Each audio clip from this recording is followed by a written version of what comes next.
Good morning, everyone. Councillor Sholes, can you hear us? Yep, for sure. Okay, so I will now call the special council meeting to order at 9:02 a.m. I'll start with the territorial acknowledgement statement. In the spirit of reconciliation, we acknowledge with respect the history and living culture of the Anishinaabe, the people of the Three Fires known as Ojibwe, Odawa, and Potawatomi Nation, who have inhabited this land from time immemorial. We recognize that these lands are the territories of the Chippewas of Saugeen and the Chippewas of Nawash, collectively known as the Saugeen Ojibwe Nation, the keepers of this land. Georgian Bluffs is located on lands encompassed by treaties 45.5, 67, 72, 82, and 93. We reflect on our role as treaty people and the need to live in respect and peace and show respect to the First Peoples who inhabit these lands and waters. Approval of the agenda. The recommendation is that the agenda be approved as presented. Are there any additions or anything from anyone? Seeing none, could I have a mover and a seconder, please? Councillor Coburn, Councillor Day, and I will call the vote. All in favor? That is carried.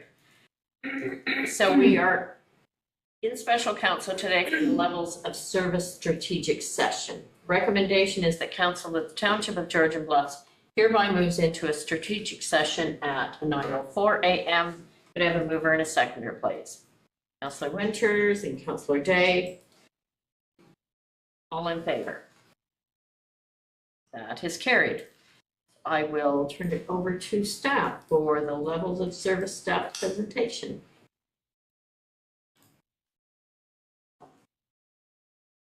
Morning. Good morning, Ray. So this levels of service work strategic session is to go over the final requirements of our asset management plan.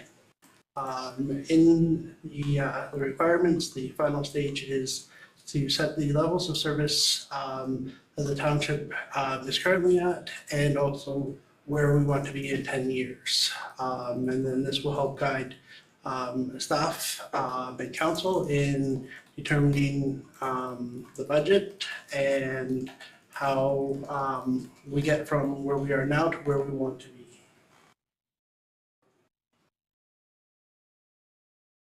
Next slide.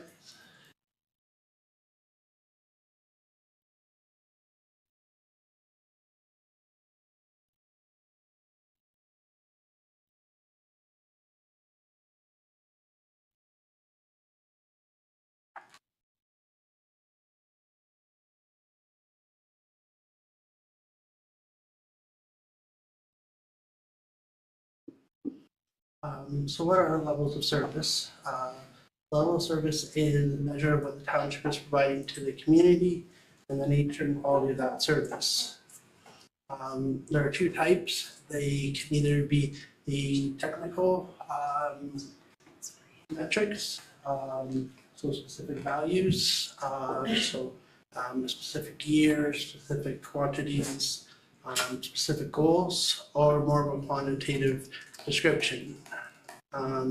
The two types of levels of service are technical, which is our capital, usually refers to our capital budget and our capital projects, and the community expectations are the operating expenses.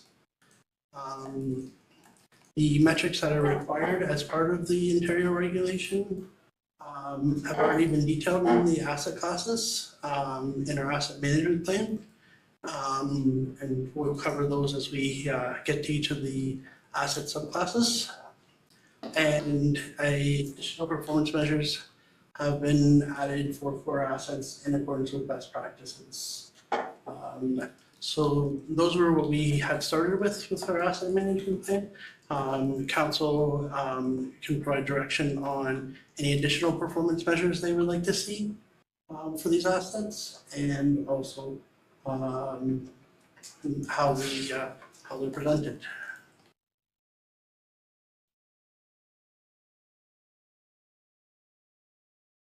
So the township is focused on measuring our current levels of service. So we had provided that information in our 2024 asset management plan that was passed last year. And we now need to establish our proposed levels of service so that will take place over the next 10 years. The proposed levels of service should be realistic and achievable. So to that effect, we would like to say that we'll have our roads at near 100%. That isn't a likely situation that we can occur within the next 10 years. We have to make sure that we respect the community expectations, our financial capacity, and our regulatory requirements, and with our corporate goals and long-term sustainability. Once the proposed levels of service have been established, township staff will identify a life cycle management and financial strategy within which these targets can be achieved.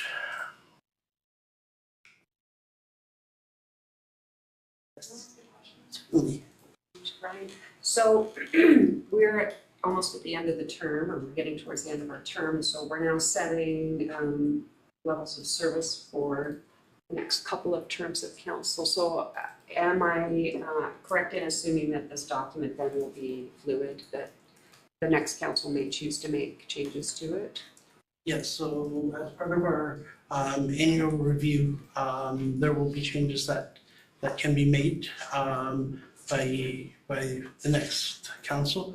But ideally, the intent of this is to set a direction for the municipality as a whole. Fortunately, with the regulation timelines compared to the election timelines, it does put a little more pressure on the current council to make some of those decisions. Sorry, what's the due date then for it, Brian? So the due date is July of this year, in order to have that. Understanding that we are a little bit behind there, but no, a lot closer than we were with the previous steps in this process. So hopefully we can achieve some of those directions today. Then staff can take those back, put out community engagement to get some community feedback from those, and then those would come forward as part of the budget discussions and strategic planning out of that. Thank you.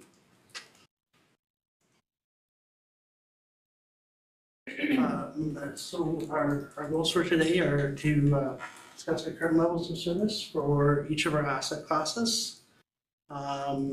So when we talk about the community levels of service, we are only looking at how this affects the primary purpose of the asset. For example, with our roads network, this could include snow removal and the expectations around that, as the primary purpose of the asset is to transport people and material. Not a directly related thing would be something like brushing or roadside mowing. Those would not directly impact the use of that roadway. We still have to, of course, to maintain clear sight lines and make sure that the brush is not encroaching out into the traveled part of the roadway.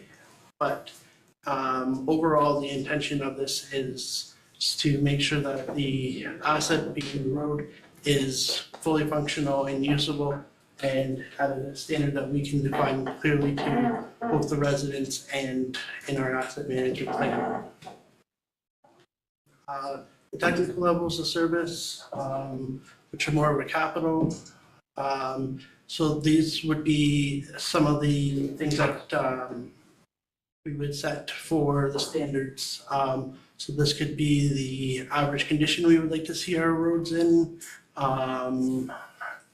Right now they are, I believe, they're fair, depends on the surface type. And we would be able to set standards to which we would ideally work to achieve so that those roads are maintained to a class that everyone is happy with, that council's happy with, and the community. Sorry, I'm just wondering where biodigester falls in all of this. Are we charged with doing something in the plan for that, or because it's a joint board, is that a separate process? Yes, because it's part of the joint board, that would be a separate process from the township's asset management plan. I'm just going to clarify something on that a little bit. The biodigester and the inter-township fire deterrent, although they are consolidated into Georgian Bluffs, they are exempt from this requirement, so they do not have their own asset management plans. And on the guidance of our consultant that we used for our 2024, they advise not to include any of those assets in the township's asset management plan. Thank you. Jake? Sure, please. Thank you.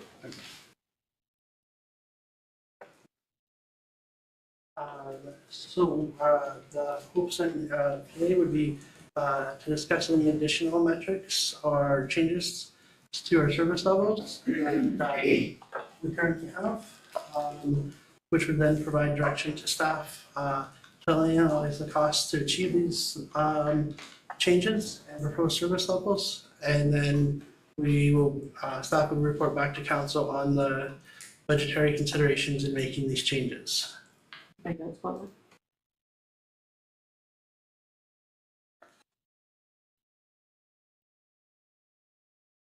A quick overview from our snippet from our asset management plan. So this highlights our current road assets. So current replacement value of our roads is almost $300 million. And majority of that is comprised of our asphalt, surface treated and gravel roads. There are a few other little things that are lumped into there, but that's the majority of them.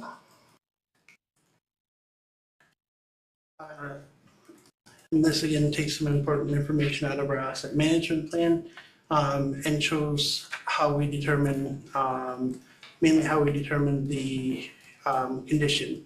So our roads and sidewalks are primarily determined by the pavement condition index.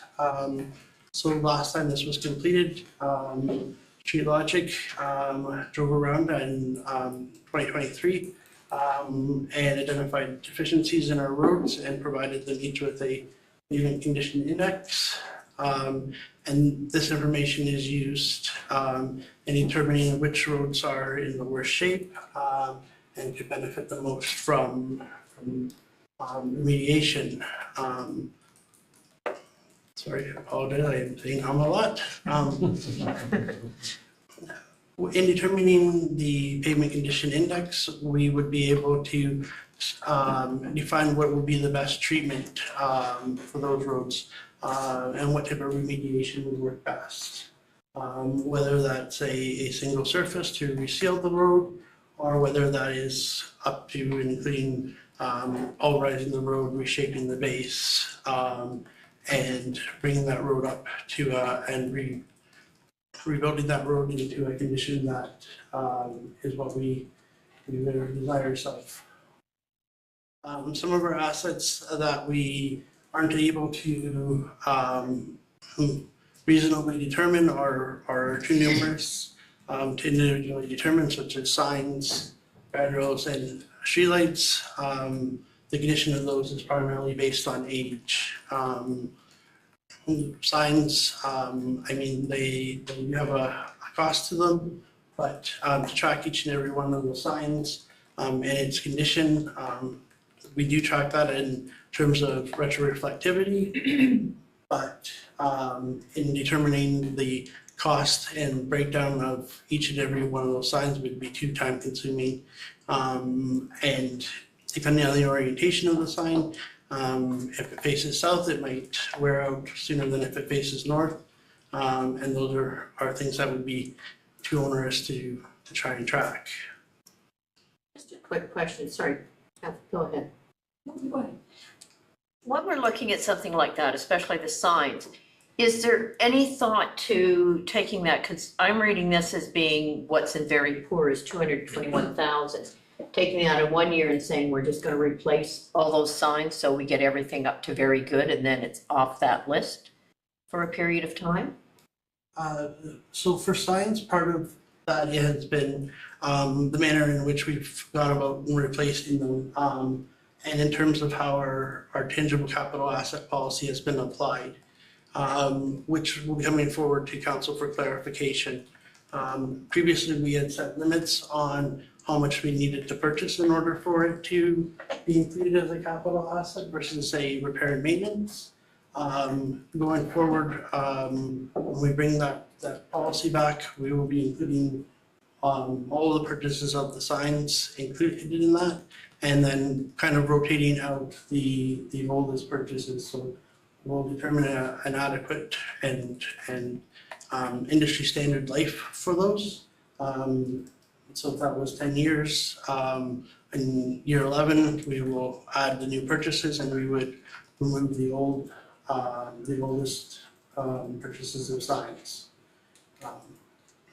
So we did our retroreflectivity testing last year, and this year staff are working on finishing up those replacements and recommendations that came out of that. Okay. I'm just gonna add one other comment. These graphs that are in here, they're from your asset management plan, but the numbers are more reflective of the events that had occurred up to December 31st, 2023. So activities that had been taking place throughout 2024 and thus far in 2025 are not necessarily in these numbers here. We have to do asset management plans similar to financials. They're at a point in time and not as fluid. We do try to maintain our PSD citywide tracking that we use with that.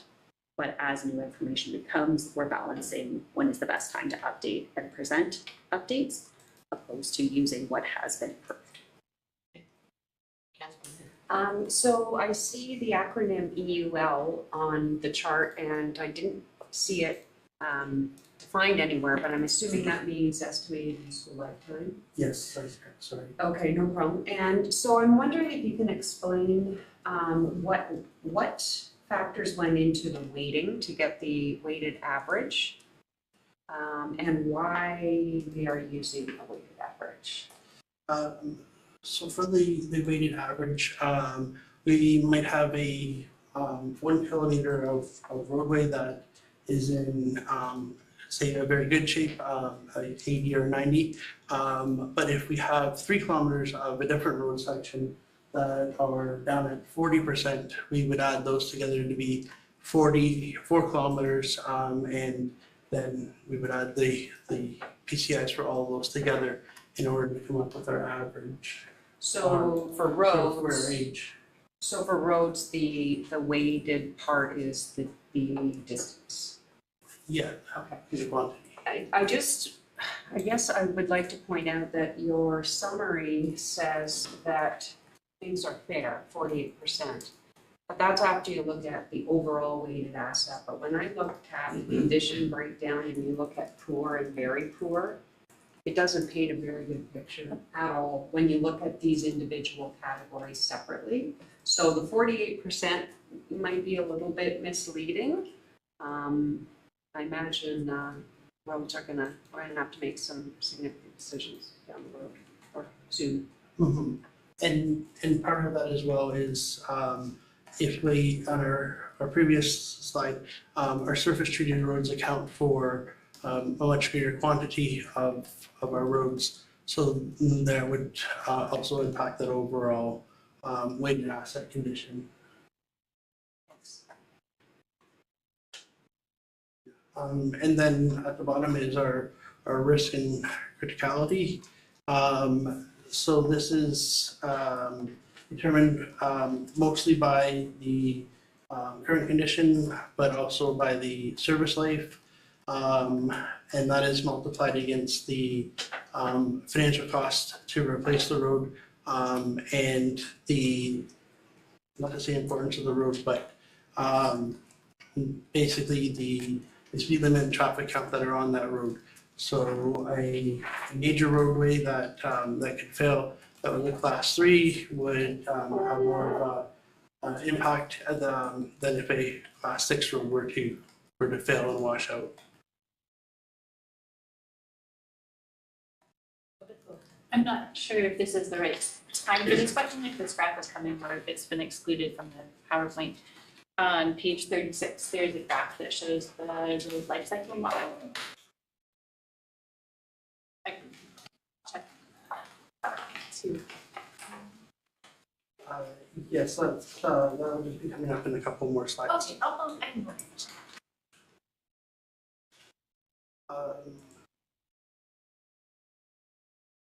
So for our current levels of service, we've included for the community levels. In our asset management plan, we've included a map of the road networks. And we've also included that on our website that have the functional classes. So what services are provided on each roadway. I believe we did that last fall. And also MS class, payment condition, payment type. We've shown pictures of the different levels of the road classifications, pavement conditions. We have our snow removal, which we are completing in accordance with the Ontario minimum maintenance standards, and also the road maintenance that we perform.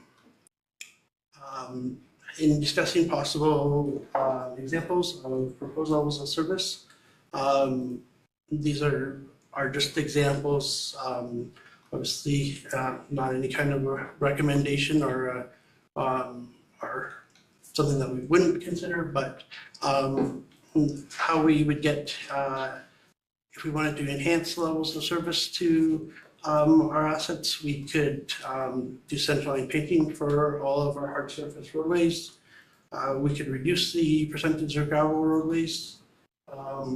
We could increase our snow removal to meet the equivalent of maintenance standards of class 3. On the other side of that, if we wanted to reduce some of our costs to our assets and to the levels of service, we could look at some of our asphalt roads that maybe don't need to be asphalt, but could be better off level surfaced, possibly with a microsurfacing on top of it to provide residents with a not quite similar quality, but a more reasonable quality based on setting some criteria for that. And sorry. Through you to Brian, I'm not by any stretch as knowledgeable as I should be on the minimum maintenance standards. Are you suggesting that one possibility is to increase snow removal to meet class 3 because that's what most of our roads fall under? Or, because isn't the class dependent on the type of road? So currently the operations department maintains all of our roads that we remove snow on at a class 4 level. So that would be a slightly lower, that would be what's in line with the majority of our roads. Class 5 roads receive a better level of service than we are required to produce under the minimum maintenance standard. And similarly with class 6 roads. But so shouldn't our snow removal efforts meet the minimum standard for the class of road it is? Like rather than just saying most of our roads are this, so we're gonna maintain it at class 3, class 4. Yeah, so in terms of that example, it would be increasing the service above what we have to provide, legally provide as a minimum. So if our residents didn't, if the use of the roads by our residents required that they felt that it needed more snow removal, that what we were providing was not adequate, that it would be an enhancement that council could produce. I mean, I feel like all residents are gonna say our road needs to be plowed more. So we need to go by something a little more quantitative than what you might be getting from residents. I know Rick's wanting to jump in here, but bear with me for a Yep. second or two. Not us, but some area municipalities have been criticized for trying to, so calling a significant weather event. And that's when, usually in the winter, when there are terrible snowstorms, and we had a doozy of a winter last season. But criticized for leaving that alert in place for longer than it needed to be, so that the minimum standards didn't have to be met. I don't ever recall seeing a report, and apologies if I missed it, to council on minimum maintenance standards for snow plowing of our roads. Is that, have I missed that, or is that something that might be forthcoming? I'm not sure if we did a presentation on that this year, but traditionally when I was in operations, our annual, we would do an annual report to council with, and then get a copy of the winter operations handbook. Inside that, it would specify that, that we would maintain our roads at a class 4, the times that they would be, the operators would be called out, and it would have parts of the minimum maintenance standards that we would be required to meet. I'm not sure if that happened this past winter, but traditionally that had been something that was presented to council. So further to Councilor Colburn's comments and concerns, I agree with where this thinks we're heading, but we don't have the data to support where I think you want us to get to and make those decisions. I know we spend money on a consultant to do traffic counts. And when I asked about seeing that report, I was told we didn't get the information we thought we were getting. So if council can't be presented with the information that is required to make these decisions, it's going to be tough to make some of these decisions.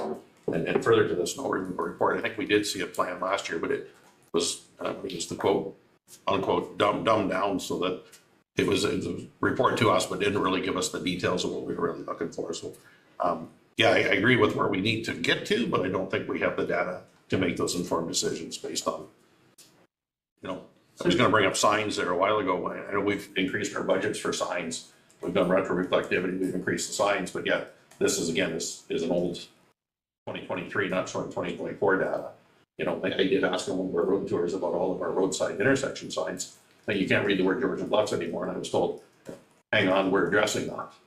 That was 2 years ago, it hasn't been addressed yet, right? So. And I agree with all of Councillor Winter's comments. I would just add that every conference, every webinar, every training session we go to talks about data-driven, evidence-based decision-making, right? We're no longer using common sense. We're no longer using gut responses. We're using data. And I know that the data generally goes to staff and we get a report, but I would just reiterate that it's very important that all of council get the raw data. Most of us, I think, are able to do that analysis ourselves, and we may come up with different conclusions than staff might. So just a point of request, I guess, in the future is to get that data. Oh. So the, sorry, I guess if I wasn't, clear. So it wasn't a recommendation of staff that we increase our snow removal to meet that MMS. It was just that's a consideration of what an enhancement would look like. So alternatively, we have been meeting class 4 for minimum maintenance standards on class 5 and class 6 roads. That had always been with the intention that all the residents pay the same taxes, and so we would provide them with the same service.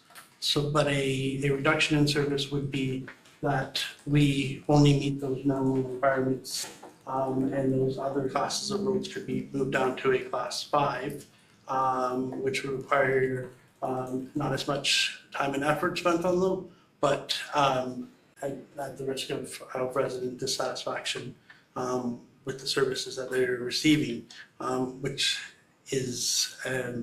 which is correct, there is no data on how that will affect them. I mean, your average vehicle may be able to handle that. It's just not maybe the comfort feeling that a resident would like for driving on. But we would still be meeting our legal minimum requirements. Those are the kinds of tough decisions that council has to make regularly, and I know it's nice not to have to make those decisions, but sometimes we do, Mhm. because there's always a budget attached to everything.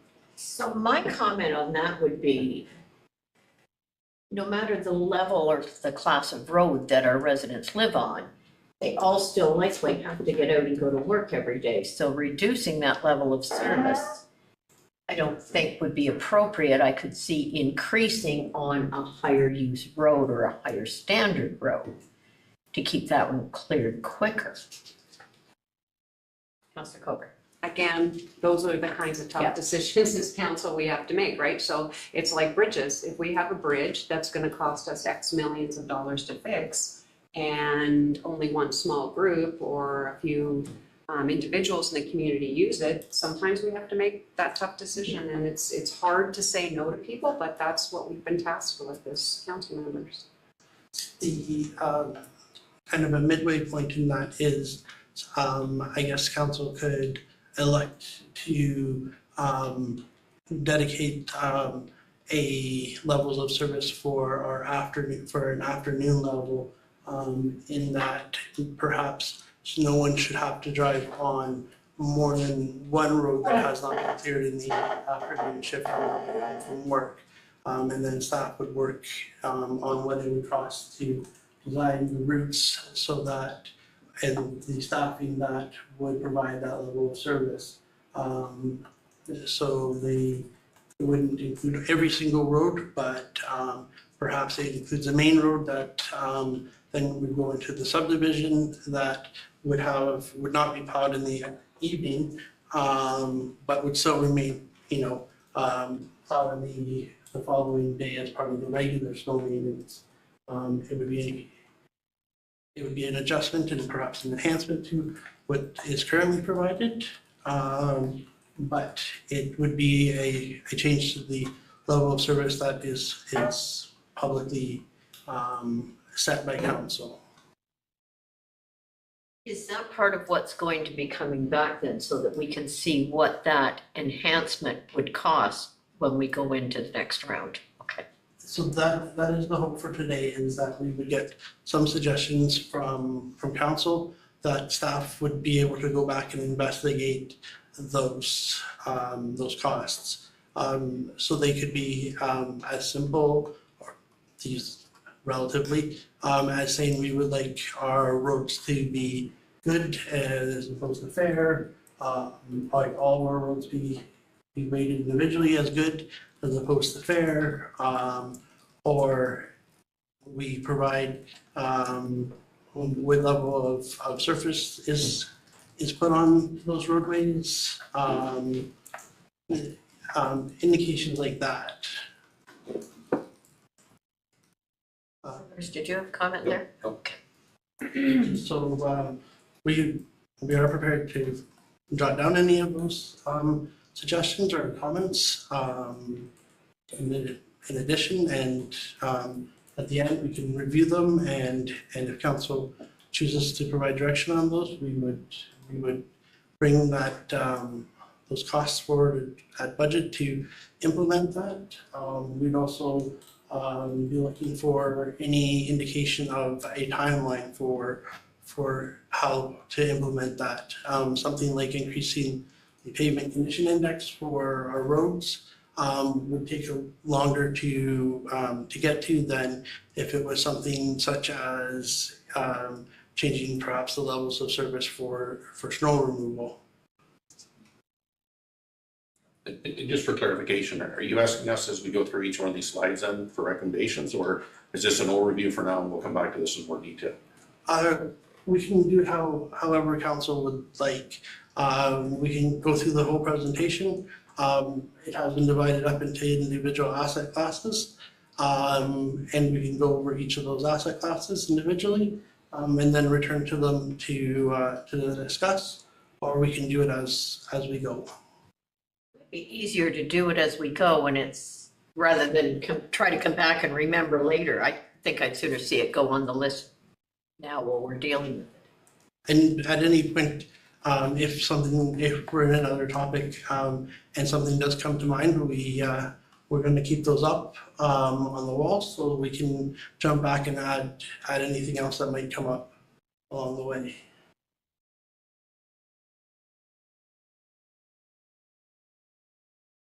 So if I may, there are 2 more slides related to your road network. Do you wish to finish those 2 slides and then have a discussion about where you may want staff to investigate around some costing implications of enhancements or reductions? Is that reasonable?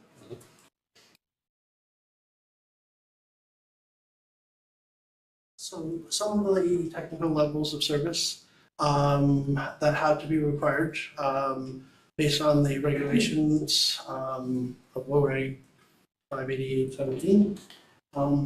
We have to determine the lane kilometers of arterial class roads that are MMS class 1 and 2, class 3 and 4, class 5 and 6. Those are not really anything that council is able to easily control. Those are based on speed limits and traffic volumes.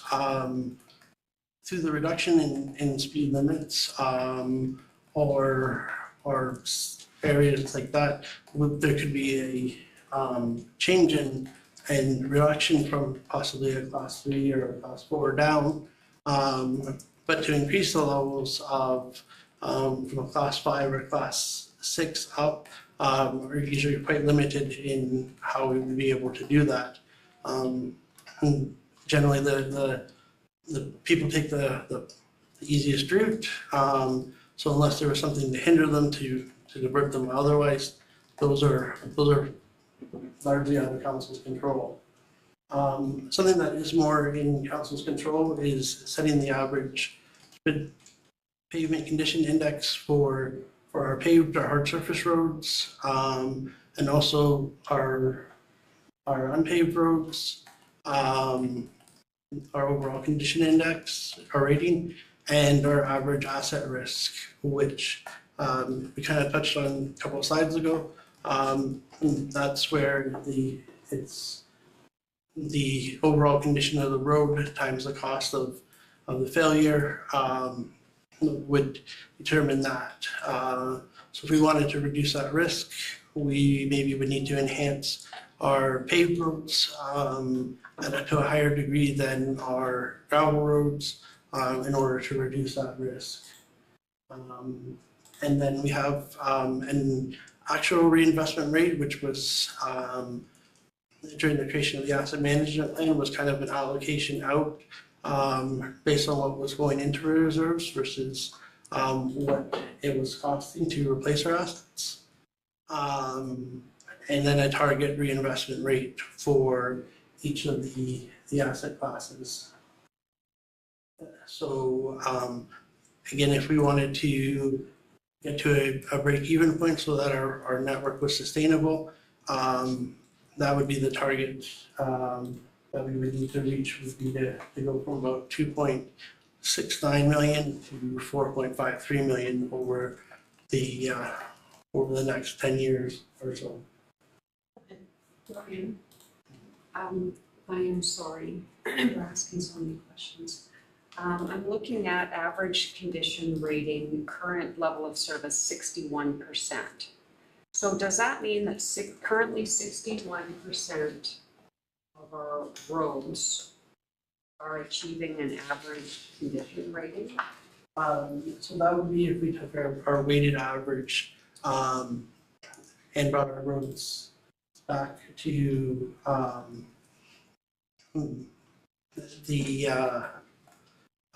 so if we just took our asphalt and our surface treated roads, then the average condition rating of those would be 61%. We add those all together. And why are we not, so that, okay, so is there a different rating than for gravel roads?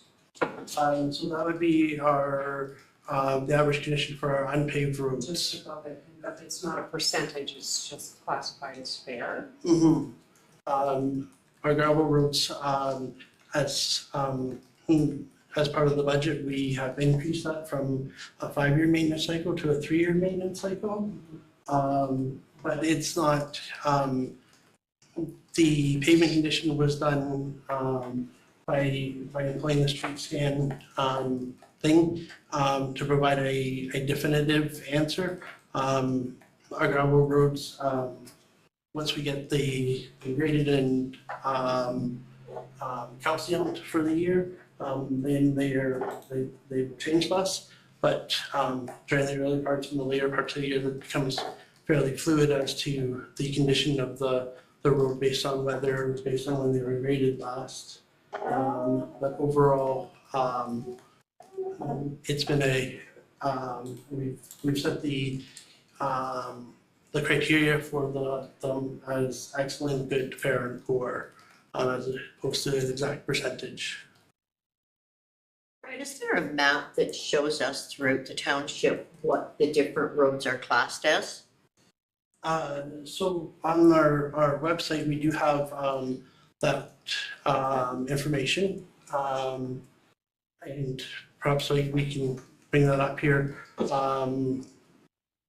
And be able to show that to council. But it would show for the residents, they would click on it, it shows surface type, the maintenance class, average traffic count, and the levels of the current levels of service that we provide for garbage collection and functional classes, sorry. Just a question for you to Sam. So prior to 2024, we were investing 2.6 million. That doesn't include the increase that council put through in 2024 and 2025, correct? That is correct. So the target of to go from 2.6 to 4.53, although it looks like a big jump right now, isn't as big as what we're thinking, correct? Okay. You are closer in that fact Okay. at, you're about the 4 million mark.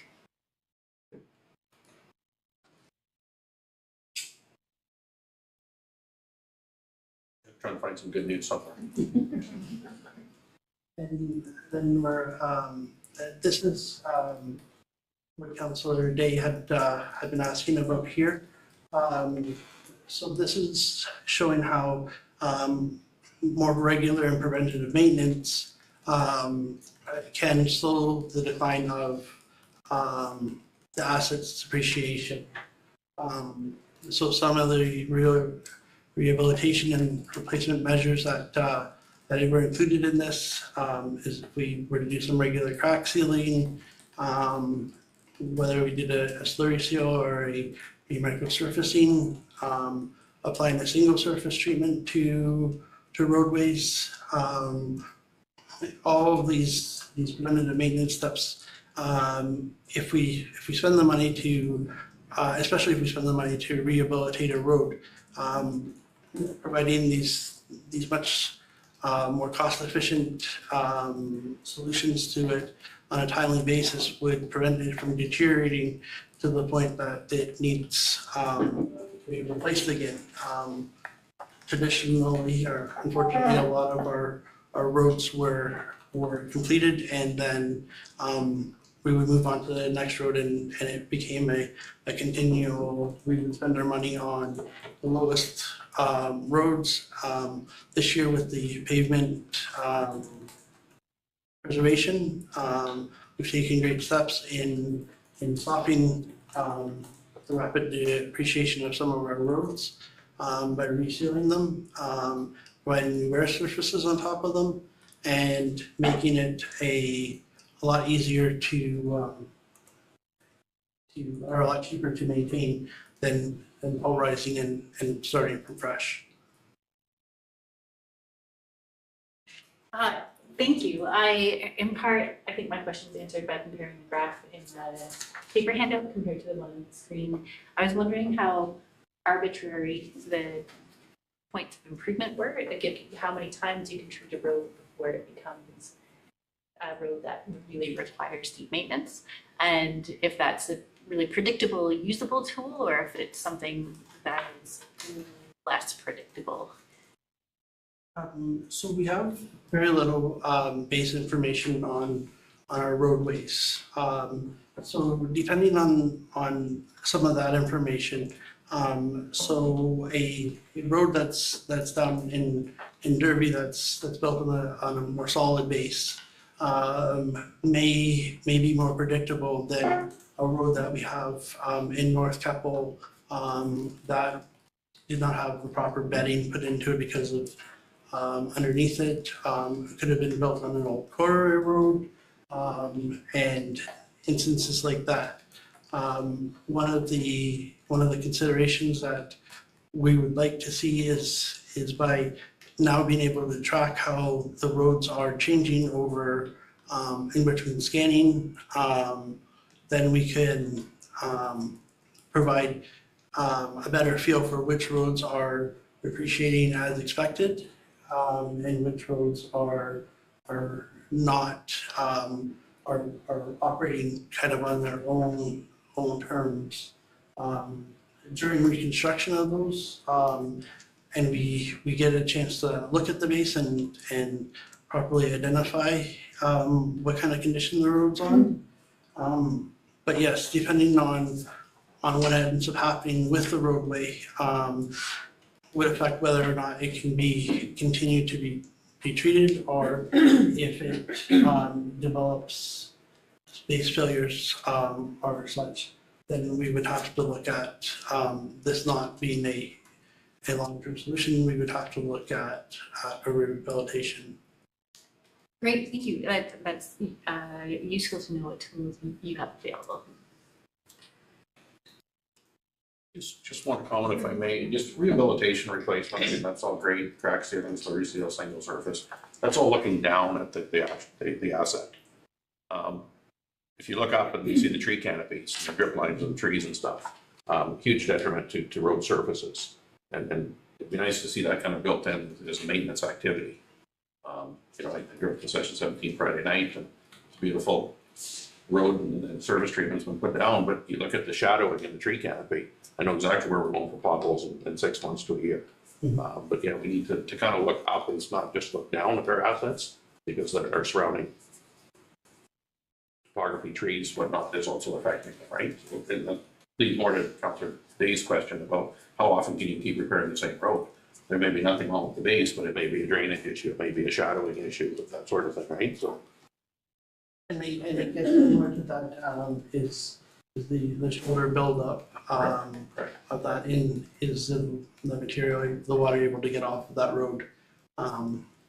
And that would need to, I think both of those would be part of a procedure that would be developed, that when we do the road and when we have the capital asset plan done for replacement, is that we would be able to schedule, okay, so we're anticipating, doing work on this road in 2026, in 2025, let's look at cleaning up the shoulders, let's look at cleaning up the brushing and all of that, so that when it is ready, we're not running around last minute trying to get this work done. It's already done and ready for the remediation work.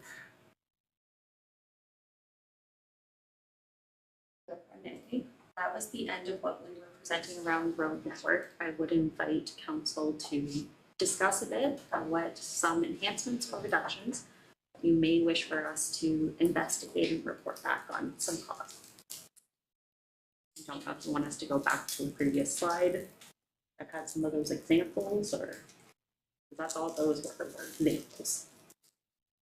Well, if I might, I would, in an ideal world, would like to see us reach a target for the sustainable road network so that we are proactively working on roads instead of reactively doing emergency repairs.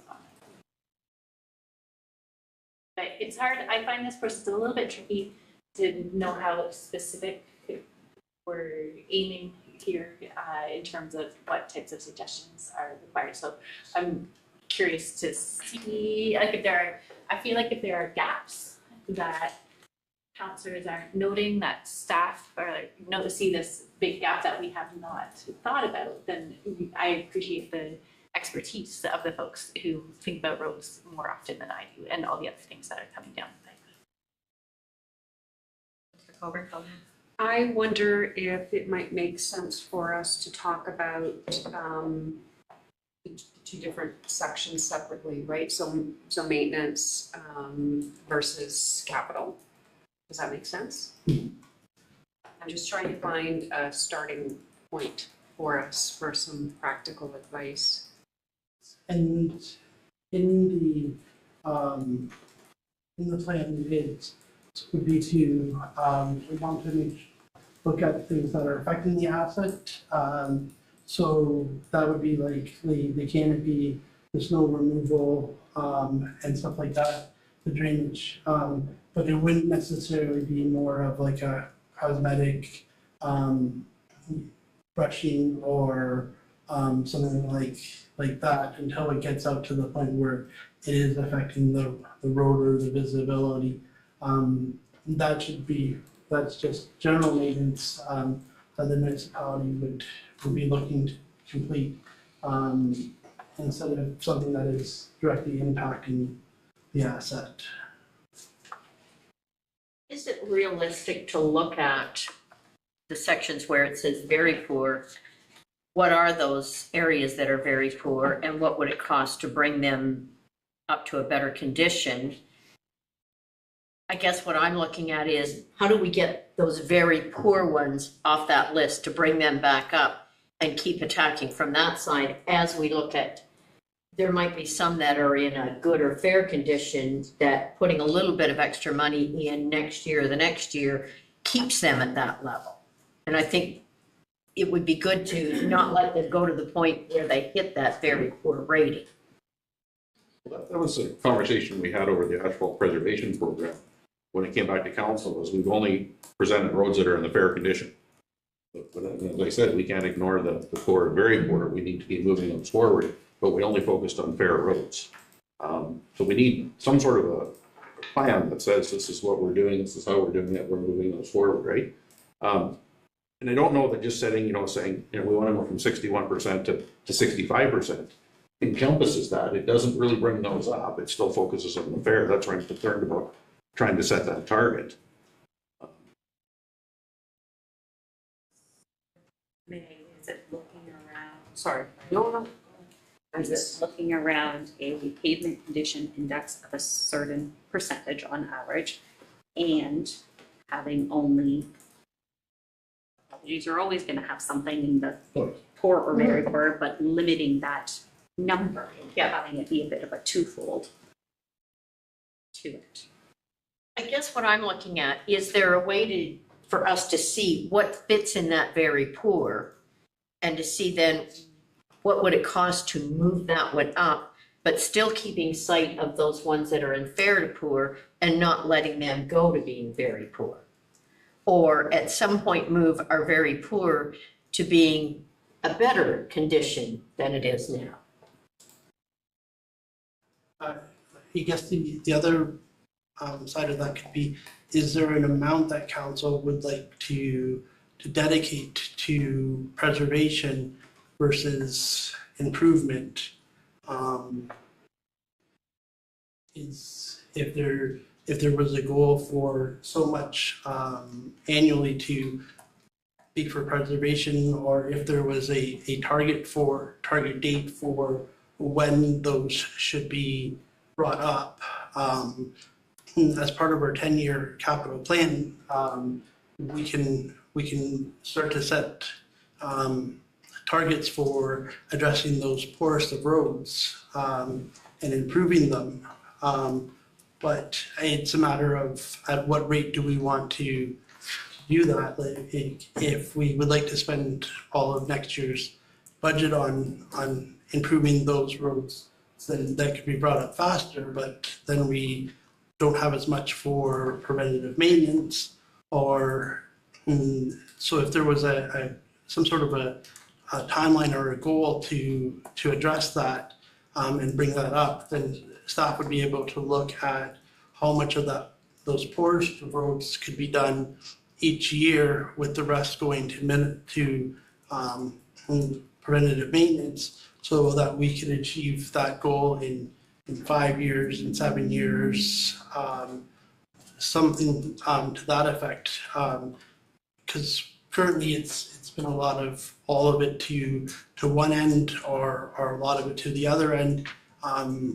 And well, it'd be unfair to ask council for an exact amount unless that's how they felt most comfortable in assigning that. That we would need a bit of a target in order to properly allocate funds between preventative maintenance and rehabilitation.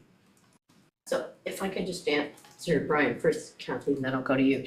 I guess what I would find easier to make that decision would be if I knew this particular road fits in very bad and it's going to cost $1 million to bring it up to a level, then it would help me rationalize, is that a good way to spend $1 million, or should that $1 million be in preservation in other areas? But if I don't know what that very bad one is and what it's going to cost to bring it up to a level, I find it harder to make that decision to just say, well, let's allocate so much of the budget there and so much here. Does that make sense?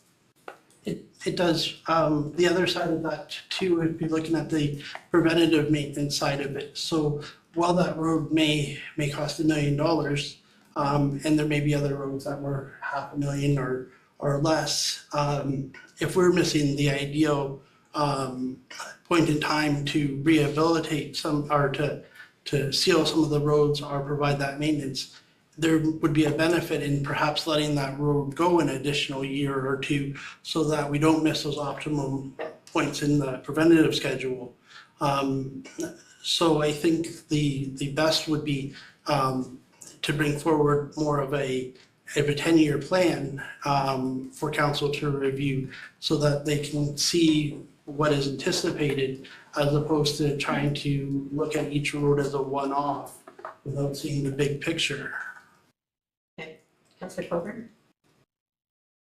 I'm feeling bogged down at the moment, but so what you're offering or suggesting, Brian, is that we start with the money, and then you guys will come back and tell us what the plan is to use that money. I think I'm more inclined to do things the way we normally do it, as Sue's suggesting, and focus on particular areas, and then have you give us an estimate of how much that would be in terms of our budget. I don't know that I'm comfortable just at this point saying, let's throw this amount of money at it and then just hope that the money gets to where it ought to be. That's totally not helpful, I realize that, but I'm trying to think my way through this process. I think for us, it's important when we decide how to allocate money is that we do it in an objective way. I would rather not look at specific roads, because I think that sets us up for accusations or perceptions of preferential treatment. I would rather just go by the data and hear your recommendations as a starting point and go from there. Having said that, we have some expertise in this area on council, which is rare, and I'm happy to hear any and all suggestions at this point. And I totally agree. It's kind of like trying to shoot in the dark here and say, here's a dollar value. We don't know what we're trying to achieve because we really haven't seen it. If there was an actual plan that came through and said, here's a 10-year plan, here's the roads that need to be done, here's what the staff is projecting, here's your dollar value, then it's easier to pull up and look at it. I'm struggling. I don't want to throw more work back at staff, but as council, I don't think we have the data to give you educated dollar values. I really don't. We're sitting here we've never seen a pavement condition index report. We've never seen traffic counts. We're looking at overviews here and saying, let's shoot in the dark and throw $1 million at it. What is that going to get us?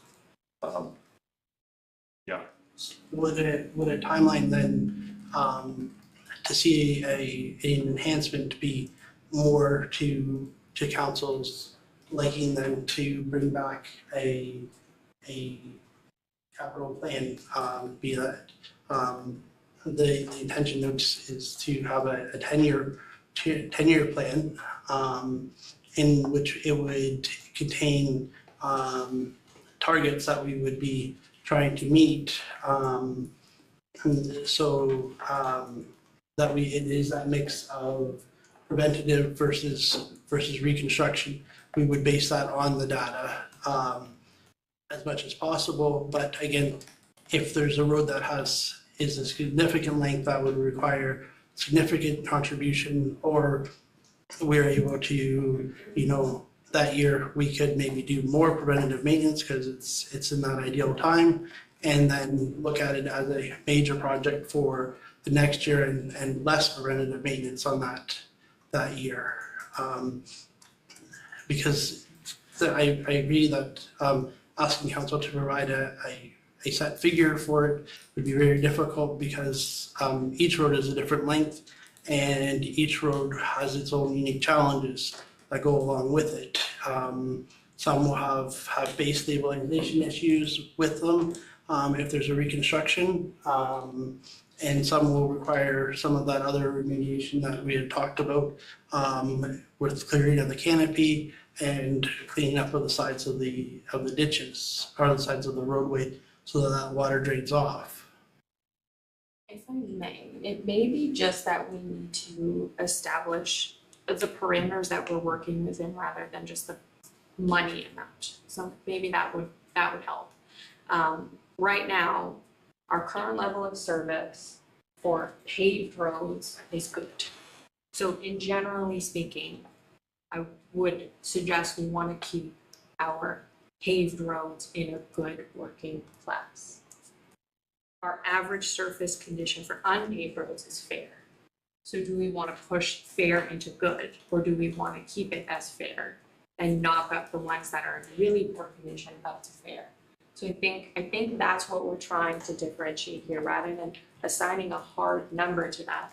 I don't think we can even tell you what that number looks like right now. But if you want to move your very poor roads up to fair, which is your current level of service, what does that look like from a budget perspective? I think that's what we're trying to get feedback on today. We want to see it remain good, which I think you do. If you don't want your gravel roads to be fair anymore, what does that investment look like, and how long does it take us to achieve it? Sorry, that I'm a numbers person and a real life person, and we've already taken our gravel roads from fair to good. Because in 2025, we increased the budget, increased the duration. So we've already done that. So that's where I'm struggling. We're dealing with something that's 12 months old, I'm living in today. We're there, right? So yeah, I think that's there. And I don't expect to see a dollar value associated with that coming back in, saying it's going to be another $500,000 because we've already invested that, right? And that might be what it comes down to. So I think when we're looking at the proposed levels of service, you are wanting to say average surface condition for unpaved roads is good. Yeah. Right now, your plan says you're keeping them as fair. So I think that's one thing that we can say, and it is something that you likely have fully accomplished already. But it's just marking it out here now. We've taken it from a fair to a good, And we want to keep it at a good. and we So want what to keep does it that at a look good for the next 10 Yeah. years.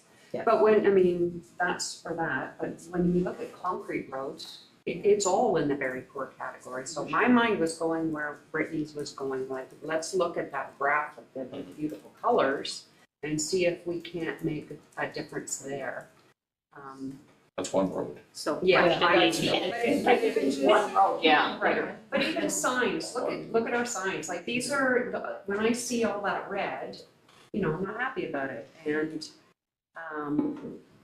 even the very poor, the poor category of our asphalt. I would like to see that graph look different. I think that's where I was going, is if we could see what fits in that very poor very poor, and what does it cost to get it up to a higher level, then we're making a decision based on dollars. Sorry. I don't mind waiting. The other consideration is that this is based on replacing like for like. If council would not want to replace the concrete road with concrete, then that would be a direction that we would be looking for. Does that become an asphalt road, when it's time to be replaced, at a greatly reduced cost than being concrete. Similarly, if we have some roads that were originally asphalt, that the numbers such as the traffic count, the truck traffic, things like that the location don't justify them continuing to be an asphalt road. Does that open that up to a double surface treatment with a microsurface on top of it the following year to create, well, not an equivalent, but still a hard surface quality road that, understanding that residents, there may be some pushback from the residents, but that is a decision that, I think would be, I'm guessing, about a third of the cost to do that, as opposed to resurfacing that with hot mix asphalt.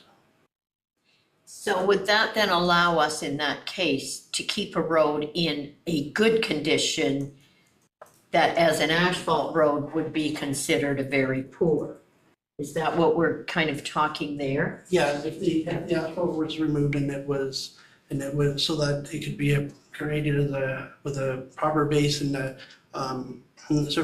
double surface treatment, and with a microsurface or something on top so that it gives less of that noise, and still gives a nice wear layer and a nice appeal, but not the same cost. There would be instances where that wouldn't work, especially if there was heavy traffic, or truck traffic, but some of our roads, I think were asphalt for different reasons when they were originally constructed, and they have just remained so. So that would apply to more of the roads out in Derby? More of them were asphalt than maybe needed to be, or am I wrong? Well, concession 17 was asphalt until last week, now it's got surface treatment on over the asphalt. So, yeah, there's applications both ways, but yeah, it would, again, that's where traffic counts and things like that would make council be able to make informed decisions saying, the traffic count on this paved road is low, this is not an urban setting, this should be a surface treatment. That's where that should be driven. So if that'd be something that council would be interested in, would be if staff were to provide like a template or a basis for that, to start off with, looking at our asphalt roads to see which ones based on traffic counts and that would be recommended to council, that they could perhaps be changed from an asphalt. That would include the traffic counts, that would include, that would have the truck traffic on it, as well. Their current pavement condition index, how close they are to meeting that kind of work. Just a full-scale classification of all the roads. And I know that we briefly did that, the functional classes. But mapping out the functional classes to the type of road and the assessment that applies to it. And the traffic count too, just to give us an overview. I think the majority of Shallow Lake is asphalt. Pavement condition index there will be very poor. Are we gonna go and put surface treatment through the village of Shallow Lake? Probably not. There's the traffic volumes to make that work, right? So we need to kind of look at urban, rural settings, traffic counts, existing classifications. So I believe Brit did circulate to council a link to our functional classes on our website. So you are able to click on a road. It doesn't have all of the details that council is looking for, but it does include the speed limit, what is its functional class, the subclass that was associated with it based on the report that was presented to council back in October of 2024. It does have the June 2024 vehicles per day and the 2023 PCI. So we are trying to keep some of that information housed in this map. That some of that is there for you. Earlier, I was just going to say that I wonder if someone on council needs to verbalize a goal of bringing gravel roads and concrete roads up to a good criteria or classification, and ensure we have data to make future more specific decisions about roads being upgraded. I don't know if that's what we need coming out of this meeting or not, but I figured I'd throw it out there, so that's sort of where we need to aim, if we could talk about those small things to come up with, at some point we have to talk about other types of assets. I don't want to rush the conversation, but we do need something to write down and then move forward with at some point. And I think you also kind of generally mentioned that, just because we have one concrete road doesn't mean that road always has to be concrete. If we can get it to a good level, but that means it's an asphalt road, or it means it's a single surface, whatever, I don't really know what that means. It doesn't necessarily have to be a concrete road, and I think those are the types of discussions we would like from you today. Does everything have to be replaced like for like, or are we open to changing the level of service that's applied to these types of roads? So focusing on that one short concrete road, why did it become a concrete road? Was that part of the subdivision being done years ago? Developer preference, and I was wondering the same. Yeah. we worked for a concrete company when it was developed. So what kind of, and again, just that's focusing on one short road, but what kickback would we get from the residents of that area if we changed? And I recognize that we need to look at the dollars, but I think we also need to be cognizant of what standard level of service are they expecting and accustomed to?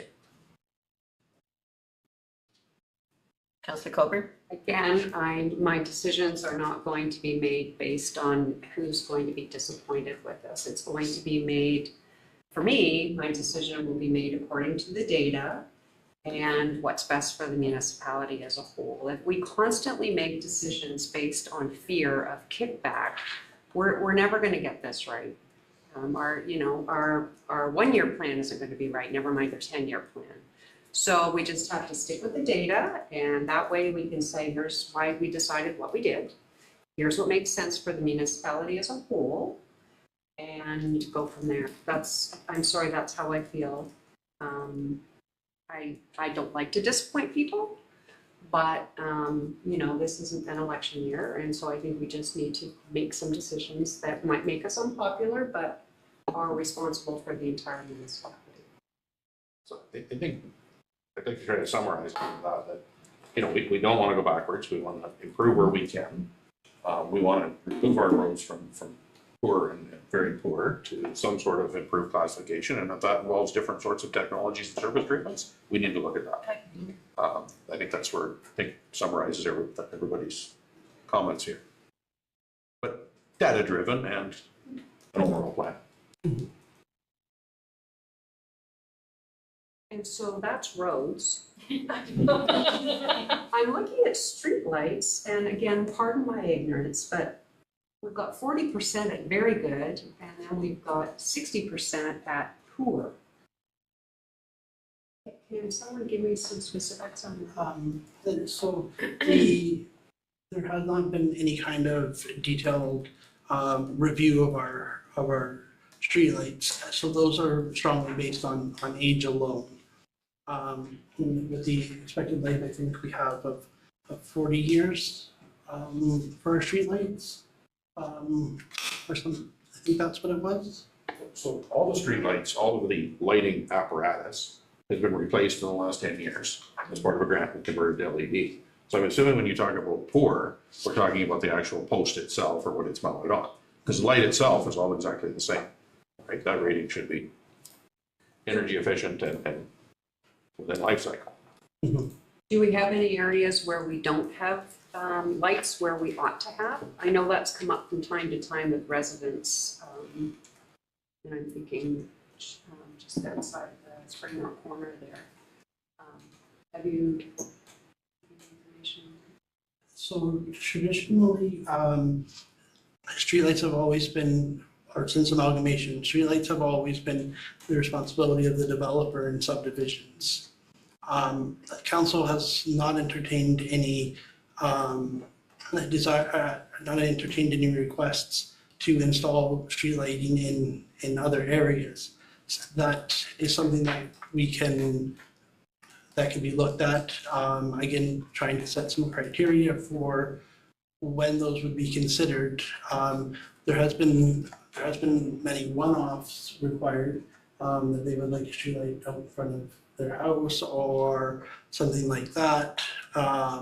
But in terms of, as council has moved to the overall tax base paying for it as opposed to a local improvement, where it would be ideal to have criteria so that there wasn't a request to have street lighting all over the township. That would then be a significant cost and Yeah, I'm not looking to give staff more work or to spend more money. I'm just curious about the whole streetlight issue in general, because I do hear from time to time from ratepayers that their street has become more developed over time, and therefore they feel it would be nice if we did have criteria though, Brian, because we do for, say, speeding and speed signs.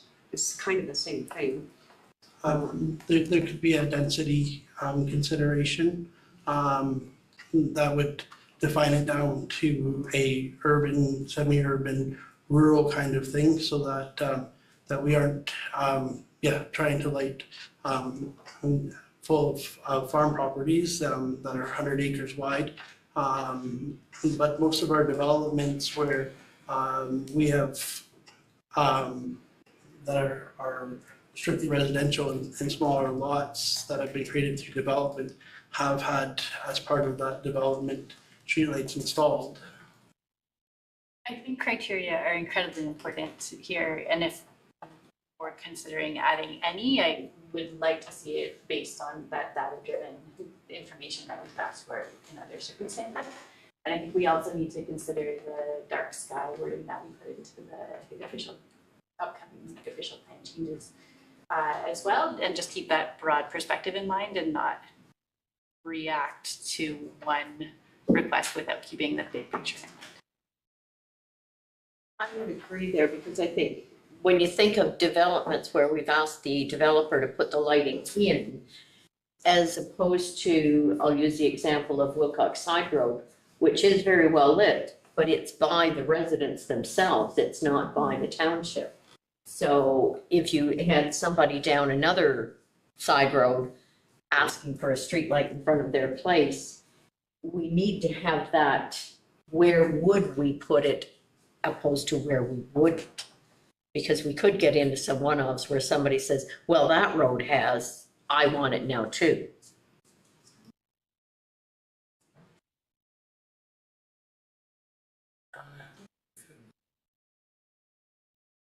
More of a, CIP, like our community improvement. It would seem to me, like, for example, Hillside. Yeah. It would seem to me that if someone was putting in a subdivision, that would form part of the overall agreement, is to Yeah. have a subdivision. in that situation, if it's a planned development, like on a subdivision, then we have engineering standards that could apply to. A lot of municipalities are actually moving towards what they call development standards that go beyond just your engineering standards. They talk about matters such as, dark sky, or just thinking about street lighting and that sort of thing, or pedestrian movements.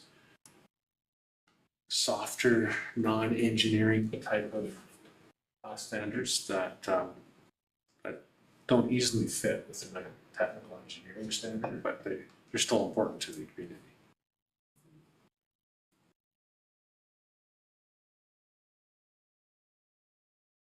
And I apologize, I quickly did a 180 from roads to streetlights, and maybe we need to go back to roads or. That's good. We don't know if staff has enough to go on for roads at this point. I think so. That gives us some. Just jumping off point. Mhm. Are you guessing that we are looking at that over a 10-year plan? Or does council want that to be accelerated? You can find the funds to do it in 1 year. Probably gonna stick with the 10-year plan. And the 10-year plan gives us something to work from, and if we can speed some areas up quicker, or once we see what those dollars are, I think that gives us a good starting point. If we're through with this section, perhaps we could take a short break at this point. Are we kind of through with this whole section and ready to move to the next? Unless anyone wanted to talk about signs. I think we already kind of Guardrails. discussed that one. Okay. Now that you mentioned guardrails. Yeah. Is it guard or guide rail? Is there a difference? I understanding is that there is the guide rails, in our classifications are the posts with the 3-wire, and then the guardrails are the more substantial barricade. And again, those are mostly age-based for their pavement, or for their condition. We, as part of our citywide maintenance manager, now we'll be able to track when the operations department goes out and replaces posts or has to replace wires. If the guide rail has been in an accident. So while the guide rail may have been there for 20, 25 years, how many of those posts are original and how many of those have been replaced due to accidents over the years? So now that we're going to be able to track that and how much is spent on that, and maybe the asset is never fully replaced all at once, but we've replaced all 10 cedar posts over 4 or 5 years. So just for clarification then, when you have a dollar value there, that's the value of the asset currently? An estimated asset up or value? It's the estimated replacement value. Okay. But many of those have been based on similar projects, or like we have been repaved a roadway in Georgian Bluffs for a long time. So those are based on rough industry standard guidelines in order to have that work done on a per meter basis.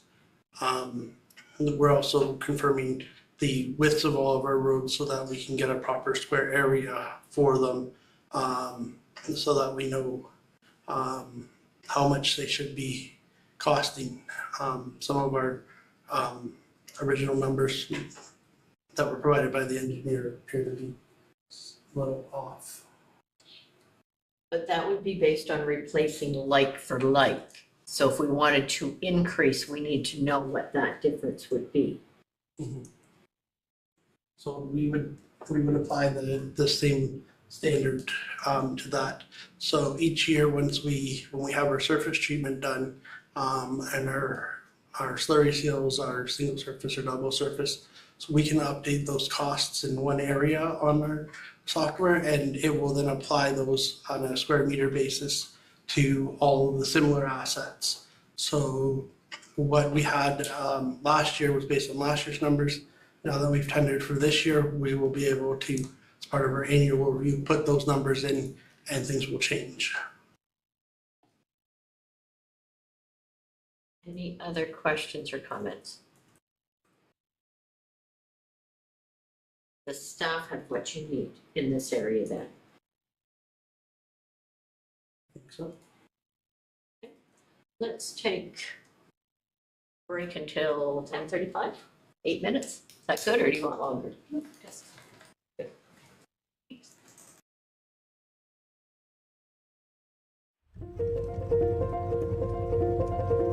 Georgian Bluff has a lot of activities to do. It's really nature driven, and it's like the community is very nice, very friendly.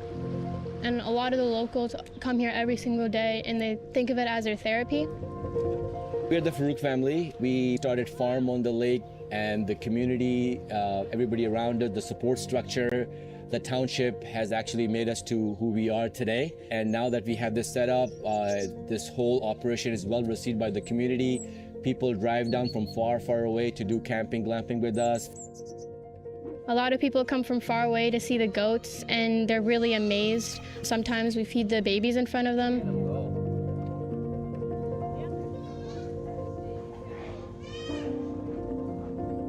When we think about Georgian Bluffs, it's really the Reiki forest bathing that comes to my mind. I'm a Reiki master teacher, and we were looking to bring our people for a retreat, and this property just popped up, and we realized that behind it's a beautiful forest. Every time we are driving up, I feel so relaxed. The air is amazing. If you're an outdoor enthusiast, there's never-ending things to do. There's the hiking all over through the escarpment. There's the bay, the water, if you're into water sports or sailing. And of course, pickleball is growing fast and it's all over the place right now. So there's lots to do.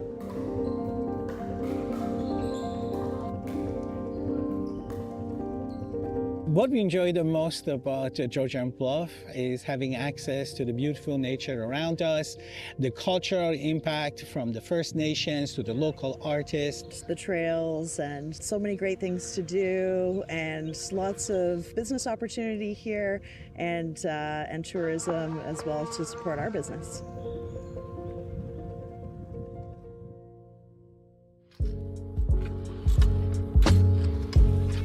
First off, what I love about the area is the scenery. It's absolutely beautiful. Like, it's right in the name of the municipality, the Bluffs. Another thing too that I noticed from living through here is all the small communities throughout Georgian Bluffs. They're very unique, and they might be very small, but we're very big with heart. Everybody looks out for each other, takes care of each other, and just the way locals support locals. So the ability to have a local business and prosper is very apparent here in Georgian Bluffs.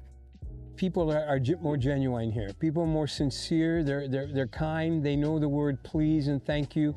It's the way life used to be. It's more simpler. You feel like you're part of something. The township of Georgian Bluffs as a municipality is proud to serve its residents, whether it be looking after infrastructure, looking after our roads, grading our gravel roads, looking after our parks, our trails, our community centres, our ice arena, or providing the services that residents rely on every single day when they come to our township offices. I'm proud to lead a team which is here serving the residents of Georgian Bluffs every single day.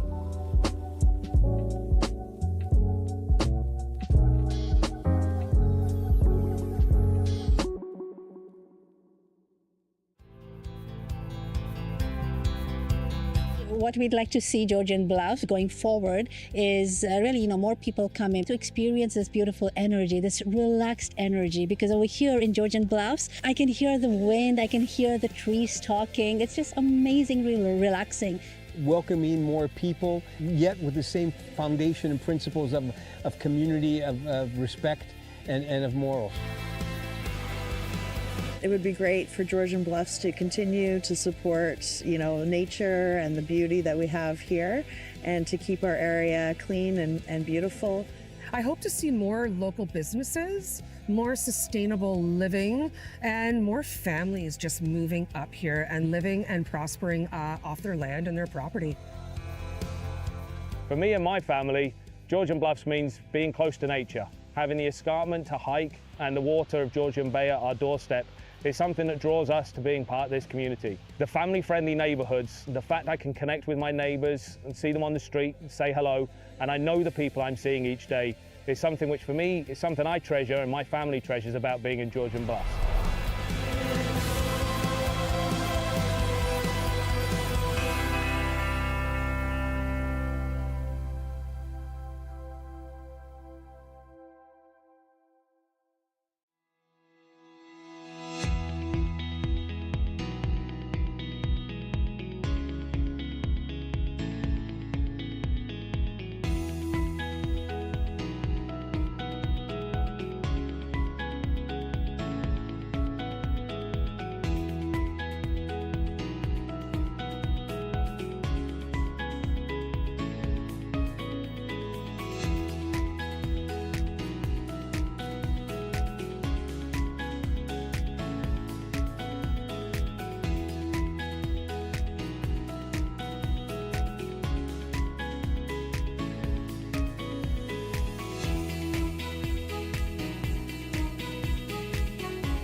We are back, so looks like we are on the bridges and culverts.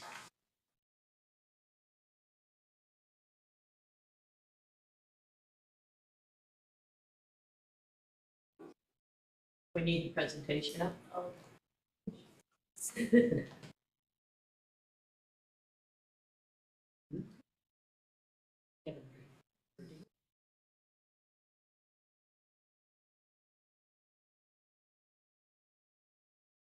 Okay, so moving on to our next class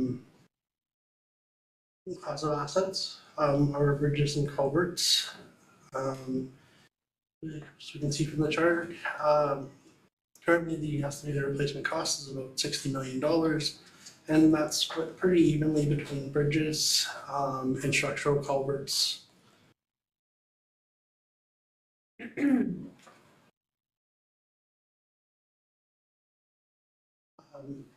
So again, we have our condition breakdown.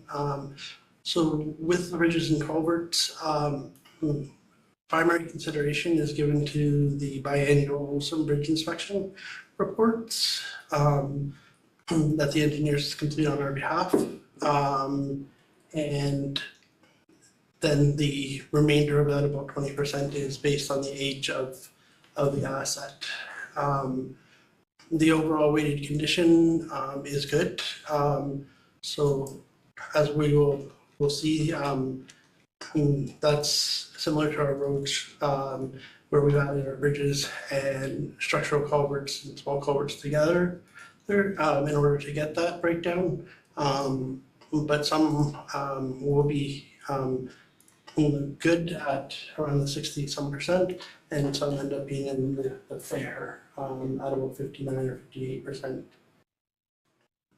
Many of our structural culverts and bridges are nearing their estimated end of life, useful life, and our risk and criticality, a lot of that is up in the high and very high due to the age of the asset, and also the large cost that it will be to replace that asset if something happens to it. Over has a question here.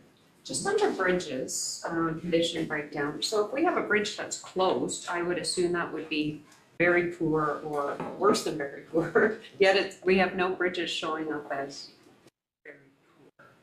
Help me understand. I believe that I'm not sure why the Emery Bridge did not make it into the bridges, but I believe the Side Road 3 bridge was classified as a structural culvert. Oh, okay. So that's showing up on that last bar. Okay. But yeah, I unfortunately do not have a ready answer for how that ended up in the bridge, or the Emery Bridge did not end up there. See that they have the deck pulled off of it now. So then structural culverts, if Side Road 3 is that one that's very poor at 1.4 million, is that estimating what that's going to cost to replace that one? That would be based on the engineer's estimate that they had done as part of the OSIM inspection. So that doesn't include any consideration for alternative methods. That was their estimate on a like-for-like replacement. Did you have a comment, Mike?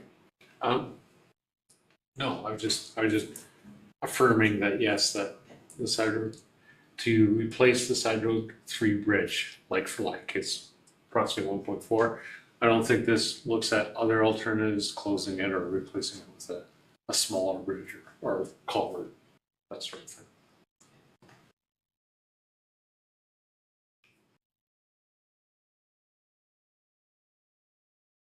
So currently, our levels of service for the community,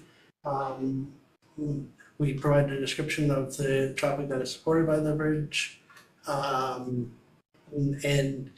we provide images of the conditions of the bridges and culverts and how this looks. So there's in our asset management plan, there's some examples of what is a good what is poor, so that it's something that the readers of the report can get an understanding of how those conditions look.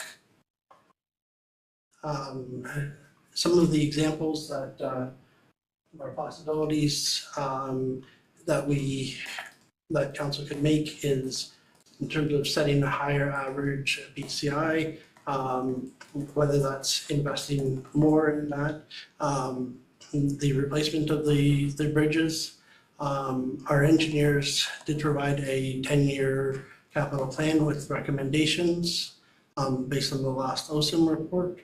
And that's something that they provide every 2 years based on what they are seeing in terms of replacements and capital work to be done. The other enhancements could be we reduce the number of weight restricted bridges and obviously closed bridges, bringing that back to no closed bridges, and making sure that all our bridges can handle the weight of our own vehicles or snow removal for grading, etc. And possibly installing sidewalks on urban area bridges, such as those in Shallow Lake, so residents don't have to walk on the road. The other direction of that is, do all the rural bridges necessarily need to be 2 lanes, or are they that 1 lane or that 1.5 lane that we were considering for Emery Bridge, so that the large farm equipment can still get across, but keeping that width a little bit narrower to save on costs?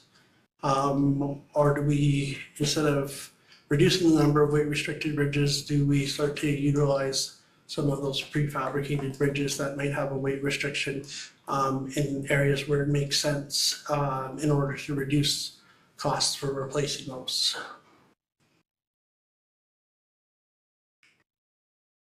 So that's a recommendation we could consider going forward, that based on traffic count over a bridge is reducing, but reducing at replacement time. Mm-hmm. Okay. Yeah. So in our capital levels of service, currently we have 5 bridges that are closed to traffic or have load restrictions on them. So council can set a goal over really any time frame, probably not a year, but other than that, that we can start moving towards having no closed bridges, can reduce the number that are weight restricted. So our average bridge condition index value is at good. Our average bridge condition for structural culverts is at fair. That will maybe need a little modification based on if we've got any other bridges that are classified in the wrong categories. Between structural and bridge, we can review that. Our average risk assessment, as previously mentioned, a lot of that is based on the age of the bridges and the cost to replace those bridges. But that's something that can be worked at to reduce that risk, or if council's happy with that risk, and understanding that with the price of the bridges and the age of the bridges, that's something that we don't have a lot of control over, because I mean, we don't really want to replace a bridge that doesn't require it. And then setting a targeted and reinvestment rate to what it would cost per year in order to maintain these out over one life cycle replacement of all of the bridges, which is calculated in our asset management plan. Can you just refresh me on the 5 bridges close to traffic or load restrictions? So Emery, Side Road 3. I believe it's the concession 17 bridge that ends. Is that concession 6? Yeah. And That Glenrock Road has a weight restriction on it, the bridge at the end of concession 16, which is referred to as the Loon Bridge. That's 4 of them, right? That one somewhere. Oh, I guess, yes, they considered the Capital Sarawak one in there as a weight restricted bridge. Oh, because it's now ours, it's no longer a county one, okay, yep. And yeah, and that one was originally intended just to be a for recreational groups.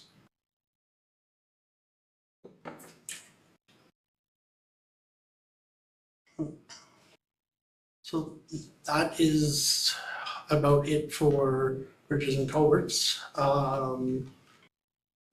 Similarly, we haven't developed them yet, but we would develop maintenance plans for those that would tie in with both the OSIM recommendations, but also best practices. Resealing the deck of the bridge so that water isn't penetrating, replacing the expansion strips, annual maintenance such as sweeping the bridges and things like that. So we will be building that into a chart similar to what we have for the roads. But that is a work in progress. But any additional comments that are desires of council for setting those standards or recommendations for future considerations that we had some of the examples potentially of? I'm just looking at the proposed levels of service and the 5 items that are set by council on this chart. The first one, percentage of bridges in the municipality with loading or dimensional restrictions. I have no idea how to approach that one because I don't know the total number of bridges, so I don't know if there are 2 bridges out, what percent that would be. So I can do the math if I look up that number of total bridges. But I also, percentage of bridges is out or with loading or dimensional restrictions. I think again it would really depend on where that bridge is and how frequently it's used. So I don't know that percentage is the only important criteria in there. So I would appreciate some other voices to help determine the percentage of bridges or determine a different a performance measure to figure out what's adequate for loading and dimensional restrictions for class. Yes, that one is a little tricky now. It is a regulatory one that is in the OREG requirements. So if we were to determine that, I think there was 41 or 42 bridges that the engineers ended up inspecting. We could figure out that percentage, and again, with consideration to the road uses and the types of bridges that we want to construct or replace existing with, that would help determine what that percentage is going to be. If council is happy that some bridges would be weight restricted, such as perhaps the concession 16 bridge that serves 1 residence, then that would be something that we would not change the percentage. If council wanted found that there was more that were valued to be weight restricted, we can, well, it is a reduction in service. It is still a proposed level of service that we are aiming towards getting to.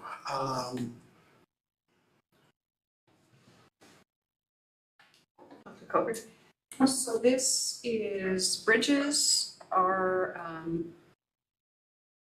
something that I find our decision-making to be a bit perplexing because we sit here and we say we're going to use data. We're going to use the data to make our decisions. Then we get a report from a consultant who has used has gathered the data and given us a recommendation, and then we have a special interest group come before us and we say, let's ignore what the advice of the professional is and allow ourselves to be a bit influenced by certain people or certain interest groups. And I would love council not to make decisions that way in the future, and I'm just as guilty as anyone. I do find that when folks come before us, it's very hard to look them in the eyeball and say no. But going back to the engineers, the consultants report, that was just for a limited number of bridges, or was that on all of them that are currently closed or limited for weight restrictions? As part of the OSIM requirements, all of the bridges were looked at and assessed with a bridge condition assessment index, and with recommendations on actions that the township should take. And that was a consultant we trusted, and it was a consultant that used the data. So we have that report to go by. I would need to refresh my memory, and to go forward with this, I would have to take a look at that report again. So the report that the consultant provides as part of the biannual inspection only deals with the structure of the bridge and the condition of the bridge. The additional report about the recommendations for certain bridges would be outside of that OSIM assessment for quality. So they would, so they may say that the bridge should be closed, but they wouldn't be the best to decide if it should be a functional bridge or not. That would be a council decision. I understand that, but correct me if I'm wrong, but I thought the report did go into usage. I thought it did talk about usage. So through you, and please correct me if I'm mistaken, OSIM gives you a BCI on the bridge that is. We did have for some of our bridges a secondary report and investigation done, and that is where they looked a bit more at that data that you're speaking to, and they provided, I think for most of them, there's 4 recommendations on what to do with the bridge after that initial OSIM, but that secondary report isn't part of the biannual. Right. Yeah. I guess I was referring to the secondary report. Yeah, they give the actual condition of that bridge. We then need to look at the usage and demands or whatever on it. Sorry, just to go back to that, I thought the secondary report did talk about. It does, but the OSIM is only looking at the physical condition of the bridge, then we go further. Yeah, but we did have a report. Yeah. That did talk about usage and gave specific recommendations. Yeah.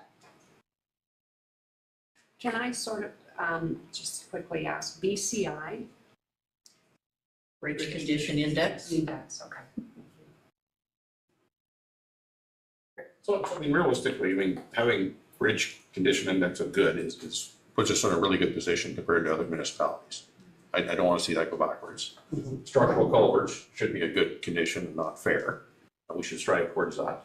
But again, going back to what we discussed on roads, there's alternatives.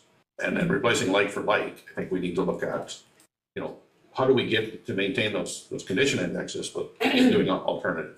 Is it a different bridge? Is it relining an existing culvert that's showing failure?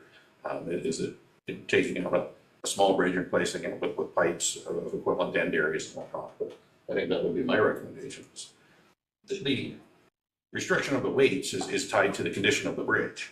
And if we set our condition to say we want to maintain good, eventually that's going to come back and say, here's your issues, here's your dollar value to maintain that. And then council makes a decision then based on the data that comes in. Is there an alternative that's cheaper? Is the traffic volume not there?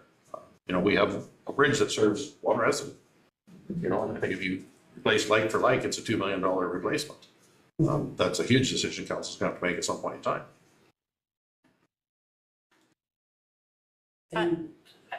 I would just like to support that idea of aiming for good. And is that something that if council gave that direction, is is that something that we should be requesting of the engineers and as opposed to a like for like as a replacement value for what we ideally see and what a realistic alternative is? 100%. To see a consultant come in and say, here's your cost like for like, really wastes everybody's time. And there's alternatives, right? We've progressed as citizens in the country and as nations, and there's alternatives out there that may be cheaper. And council needs to look at all the options when they make those decisions. Is it like for like? Is it cheaper? Does it even need to be there? Brian, can I ask, under the sustainable column, we have an actual reinvestment rate and a target reinvestment rate. The first thing that I see when I look at this slide is the difference between the two percentages. So in closing the gap between our actual reinvestment and our target reinvestment, does that bring our average BCI value to a good value rather than a fair value? So that would be to make it sustainable at the same level that they are currently at. So making changes like policy changes to reduce some of those that we are replacing would lower that overall cost over the next 60 years or so, which is goes the one life cycle of all of the bridges. So reducing those are looking at alternatives will reduce that cost and bring that target reinvestment rate down.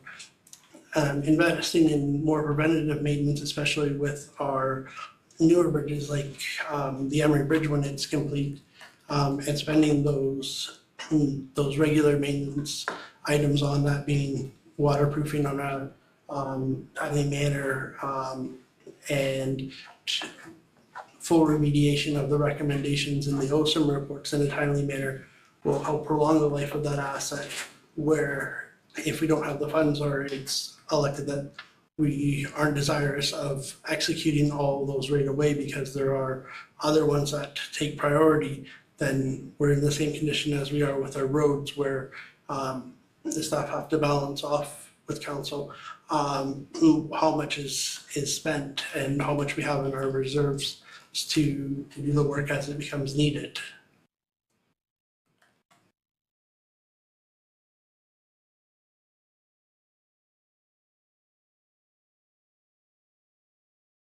I don't know if there's a little, yeah, I think I understand, but if there's something we need to respond to in there, please prompt.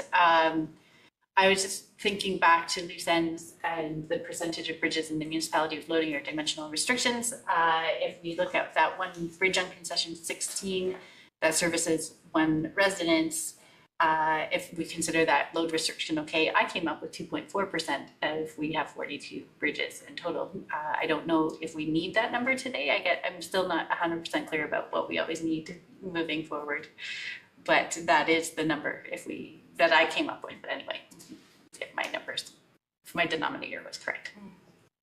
And yeah, so if we were replacing the two bridges that are actually closed, and then we are happy with those other ones being weight restricted as they currently are, because then that's what we would set for our level of service to go into our asset management plan.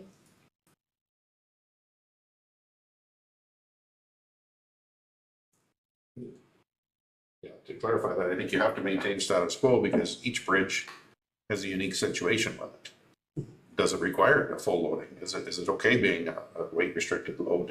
What's it serve? Is there alternative routes? I don't think council can set a target of saying, I want 5% or less or 2% or less.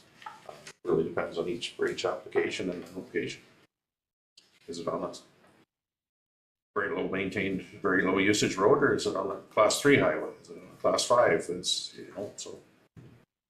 So that, going back then to our, whether or not it needs to be a like for like or a revised assessment, like continuing to use that one example because it is a very easy example to use with one property. Yeah, like if that bridge were to need replacing, then yes, looking at alternative methods that would support, your standard residential vehicle and things like that would allow it to stay at that. And if there was additional options out there, like leaving the Ledge Rock Road Bridge weight restricted to force the traffic to use the highway as opposed to the trucks going down that road, can be a strategic move as well.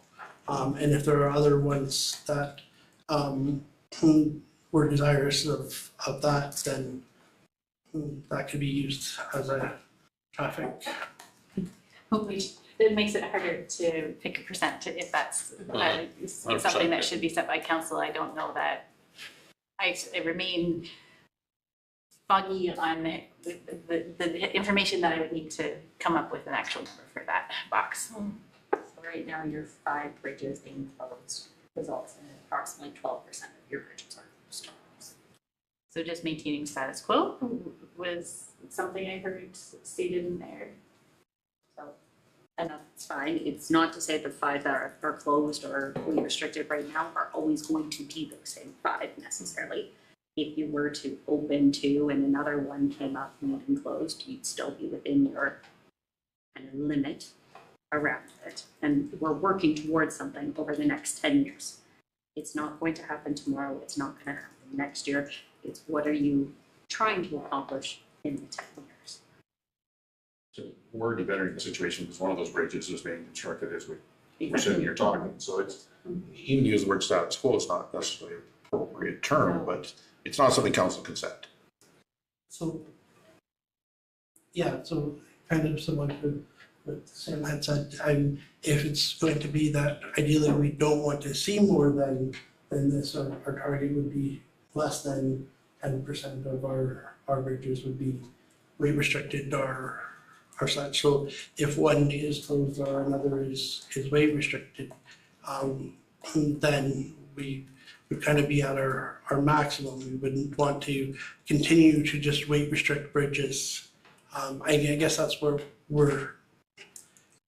I think we're going, is that we want to maintain status quo. So if we go with our existing one, or we say less than this, then that would reflect that we aren't anticipating adding more weight restricted bridges at this time. But if something does make sense down the road to do, it is something that can be revisited. Do we prioritize bridges and culverts based on, so I'm thinking of with Emery Bridge out, you come down to East Linton, and if that bridge were in poor condition, we would have needed to put a priority in something, because otherwise we're leaving a lot of residents with no access out. I think of Side Road 15, if that culvert goes, we've got a whole side road behind that cannot access their homes or get out. So do we prioritize any in that manner to make sure that they stay at a better level when they're the only access for residents? So we capture some of that in our risk and criticality of which roads and what the cost and the likelihood of failure is on those. So with the Emery Bridge, we were comfortable with the O'Reilly Bridge being a very low risk of failure. But yes, as we get up to those other ones where it would cut off somebody or whatever, then as part of the OSM recommendations and the capital planning in the 10-year plan, those ones would be elevated to reflect that they can't be run to the same condition or shouldn't be run down to the same condition that we would have, or that the Emery Bridge had been. That was a decision that bridge didn't require that those repairs, and they would be allowed it to be rate restricted, and then it deteriorated because we knew that we had the alternative there. But the roads that would cut off people from getting there with no other access, regardless of how long it would be escalated in priority.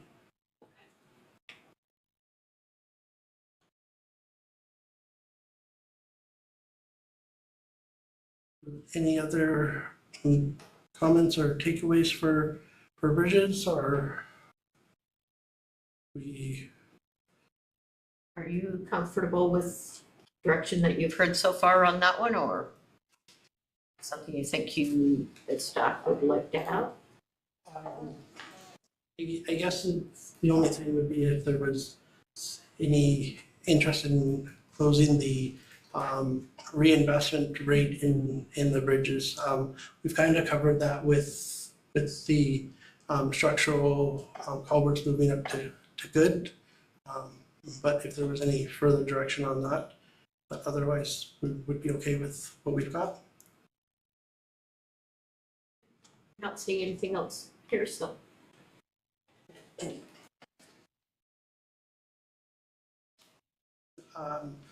So for our buildings overview, these costs were based on the insurance projections for the replacement of the building shell only. So, for example, if we were considering Kembo Arena, this isn't the inside.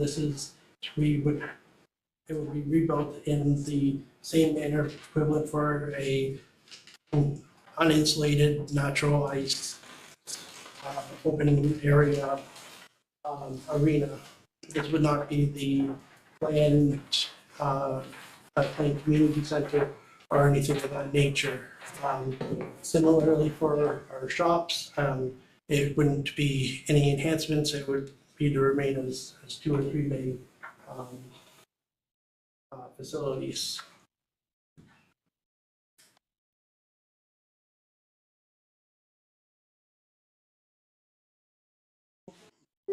So it also, when you talk about the shops, wouldn't look at any proposed or idea of amalgamating all of those shops into one newer, better building? Yeah. Okay, just the existing structures. Yeah, and it wouldn't include anything in Shaw, like for the ice making equipment or anything like that. It would just be to rebuild the outside of the building.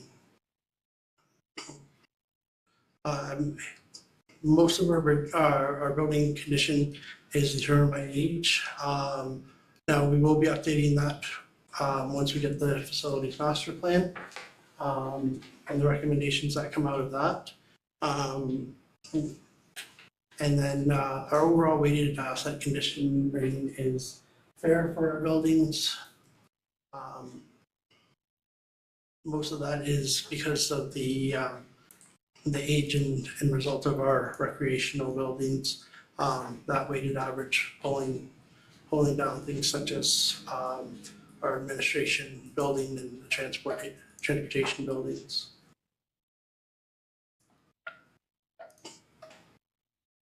One of the ones that I discussed, the landfill building, I mean, it's surplus to the needs of the municipality. It was a pole building, it has a dirt floor. Yeah, it serves a little bit of storage, but it's not great storage because it's a dirt floor, the moisture content and everything else. You know, when I drive by, we're still paying hydro on a building up there too. It's still got a light on it, different things. I kind of look at that one as saying, you know, why does that one even exist? It should be surplused and, you know, put out an RFP for somebody to come tear it down, remove it and repurpose it somewhere else. That one to me, I don't see why we would look at that. I had that same thought. I questioned why we still needed that building there.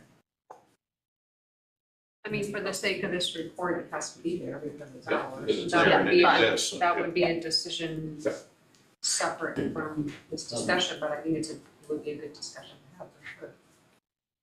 So we can consider that both in terms of this and also in terms of our parking lot and direction to have staff bring forward a report on that if direction was given, separate from this, about the disposal and possibilities for disposal of that asset. Yeah, because there's no purpose to a building there. The weigh scales and everything else are all gone out of there.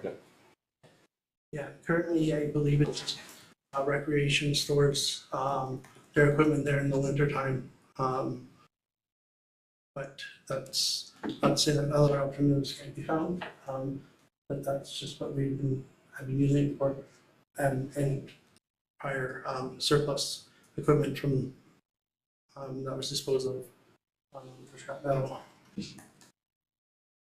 Can you help me understand why we wouldn't consider some of the contents as part of our asset management, like the ice making equipment? I mean, if we had to replace that for the same function, why is that not included? So because it has a different life cycle and different criteria, it's included in our machinery and equipment. Gotcha. It's not that it's lost. Right.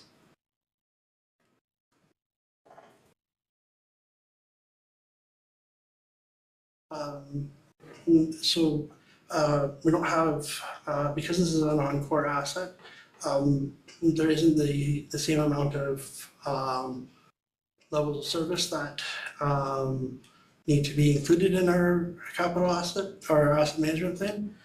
That's not to say that we can't set additional levels of service that council would like to see monitored or reported out of there. But currently we only have, we only provide a description of the services being provided.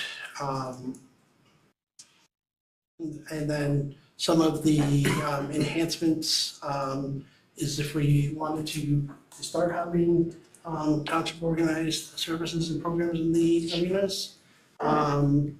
We replace any HVAC equipment, etc., with green energy heating methods, and replace the aging arenas with newer shared multi-use facilities. Reductions in services could be we reduce the amount of arenas, reduce the number of roads depots, and some of those more information will be coming forward as part of that facilities master plan, and the recommendations out of that. Which I know has been pause, that's been placed on pause. We're looking at dividing it out and reissuing an RFP. So those metrics are not necessarily coming quickly, I guess I'll say, because there is some work that has to go into resubmitting that RFP process. Didn't we already have a fairly current master plan for that? Or no, we For don't have a facilities? facilities master We plan. had that a wasn't included recreation. with the recreation master plan? I thought Recreation that and was- trails. I thought it was, because I don't they reference Kimball and Kilsyth in that? These reference the use of them, but not so much the actual structural, yeah. Can someone explain the landfill structure or building to me? That's just one I hasn't come across my. It is a steel-clad pole structure. When the landfill was operational, that's where the Sorry, we already talked about the landfill. I ski past that one in the winter time, so I do know that one. I meant to say cemetery. I believe there are some sheds set are there for the caretaker to use for mowing the lawn and hand tools and things like that. So I'm just figuring it out as we go, that we're really focusing in on buildings for this, the piece that just the structures that are there. Without the metrics of the facilities master plan, I think what we'd like council to kind of high level discuss when it comes to buildings and facilities is, do you feel like the facilities or the recreational facilities that you have now meet the needs? And if not, where do you see that in 10 years? What's the goal? I know that's kind of that's a large scale question, but think about it 10 years from now. In 10 years from now, do you still want to have a Kimball, a Kilsyth, a Shallow Lake, a Derby, or that's the same, let's say a Derby? Do you want to see one shop that serves all of the three existing? What does that look like to you? I'm glad you brought that up, because it's not so much the building for the, what's it called? The landfill? No, yeah, not so much that, but the recreation facilities, that's a hard conversation to have. And we've tried to have it in the past, and a former CAO said, as long as there are people using those facilities, I'm not gonna close them. But again, it's a hard decision for us to make. But we're a small municipality, those buildings are 50, 60 years old. And it's one of those things where, again, I need a little more information, and that will be forthcoming. But we have a beautiful facility in Shallow Lake. I mean, the question becomes, is that it for us in Georgian Bluffs? And if we don't keep up with other recreational facilities, people will go elsewhere anyway. We hear about pickleball facilities, private ones going up here and there, and it's happening everywhere, Collingwood, Thornbury. So, yeah, I can see where we're gonna have some tough decisions to make down the road. So I think there's two factors there is the buildings we have are not being used for the original purpose they were built for. And where are the growth studies showing our growth is going to happen? So if we're going to have a lot more growth in Kemble and in the Kilsyth area, there may be a rationale for keeping a building of some sort there, but is it the existing one as that size? I think we have to look at what is going to be needed 10 years down the road. And I don't think it's those big buildings that were made to freeze water on cement. We also have to look beyond our borders, because Kilsyth has other options. Derby has other options. So, you know, people who live in rural areas are used to driving places for their kids to play hockey, or their children to be in gymnastics or whatever it is. It's just the reality of small rural municipalities. And those arenas, and that's what they are, they're arenas, were built at a time when that was the thing to do, and there were lots of grants available, and that's what happened. That's what was the driving force behind a lot of those small community arenas. It's not that way anymore. No, but they are still communities in their own right is what the residents would see there. And having that facility helps build that community. So I think we need to be aware of both sides of it. And that's why I say the buildings we have were built for a different purpose than maybe is needed now. So maybe we don't need something that large, but something is needed in those communities. And I think being aware of that, how far are we going to ask people to drive if we're looking at climate change and not traveling and burning up fuel so much. So there's a lot of different things, and I would hope that facilities master plan, when it finally comes, will start to answer some of those. Can I ask why there is a stall, or is that is that a discussion for closed session? Like, why was there We had that discussion in closed session. Oh, I'm sorry. Well, that's okay. We're throwing a lot of information. I called cemetery landfill not too long ago. No, in the transportation makes sense to look at whether we need 3 depots. We have 3 aging buildings. They're only there because that's where they pre-existed for amalgamation. You'll never bring any of those buildings up to any sort of green standard. It is tough to supervise 3 different locations. If everything were one, I mean, that one made sense to look at some point in time, right? Where's that location of something new that's under? No idea. But those buildings, 2 of the 3 are in very poor shape. Mm-hmm. I don't feel like this is a decision that we made in 5 minutes during this. No, that's going to be part of the facilities. But I think it's an important conversation to have, and looking at the age of the buildings and what is available close-ish by are important factors in there, and a sense of community in different parts of the UNL, maintaining that cohesive feeling our small communities can have. I would like to, if people feel like we've had a good chat about recreation, I'd be curious to hear thoughts about the Works building. And I think from a very high level, having one building would make sense, but I do not drive the missions and know what happens on a day-to-day basis. Maybe we need one at the north end, one at the south end. It would be something I'd like to learn more about and see if there's ways where efficiencies and costs could be saved. And to that point, for summertime operations, we do have all of our workers report to the one shop. So for about half of the year, the other facilities are used very sparingly. So we do have them not being used for the majority of the summer season, other than stopping in maybe for fuel or maintenance or things like that. And as Councillor Winters mentioned, that does require then the supervisor is not able to be with all of the operators before they start out on their shift in the wintertime because they can't be in 3 places at once. So there's an advantage to that. The workers also kind of they don't see each other. They end up, there's no team atmosphere during those winter months by not being able to see each other or interact or assist each other. I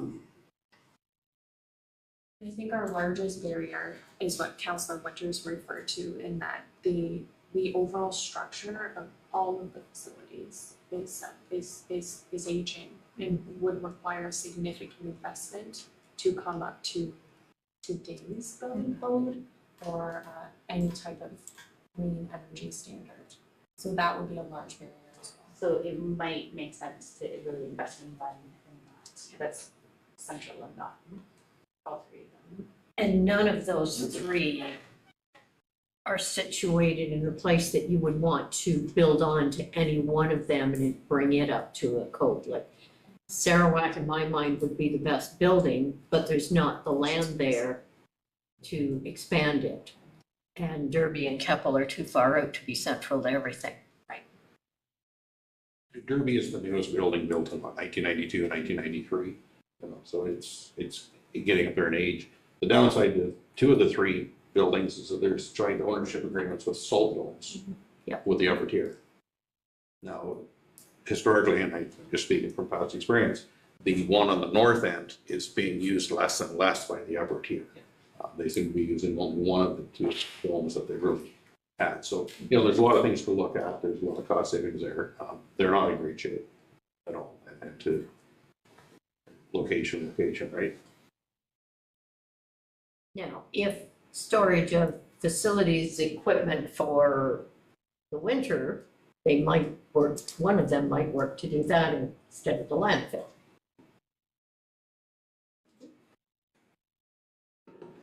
Sure if this comment provides council with any warm fuzzies, but you're not the only municipality that is a town of 3. I was on a conference last week. There was only 15 of us at this. 8 of the 15 all identified as being, we are a township of 3 of everything because of amalgamation. Yeah, I know of one in Grey County who has 4 different arenas and would like to try and close at least one of those in.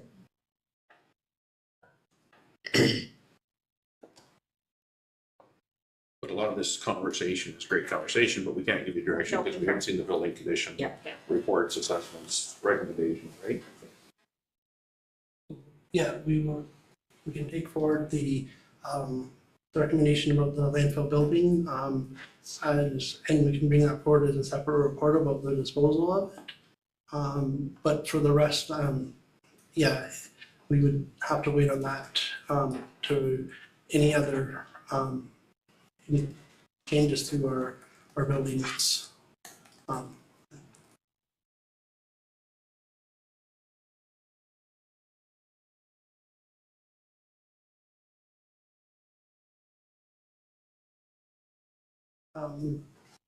So that we have our land improvements, currently with a replacement value of about $1.9 million. This is comprised of our playgrounds, sports fields, walkways, landscaping, kind of try to use that term, like that would encompass like the Women's Institute and things like that in there.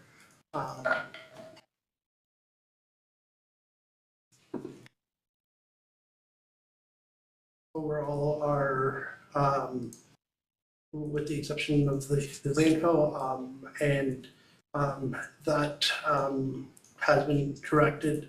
That was some land improvements that had been made when it was operational, but those assets had been disposed of when the landfill was closed, having to do with the shredding area and such. So while this is still showing it, we have identified that and corrected that. So those assets are no longer at the landfill. We just go back a slide.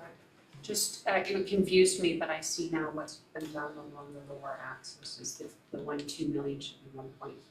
Because I was wondering how you were getting 1.6 and it's beyond the first 2 million. Sorry. Just no worries, just a point of clarification. I think it accidentally rounded itself up.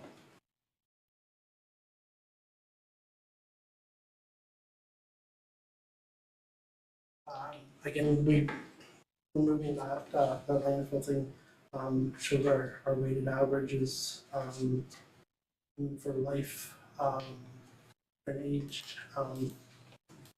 all more on a reasonable basis, and any of our playgrounds and recreation areas and walkways are newer construction, leaving them still in a very good condition.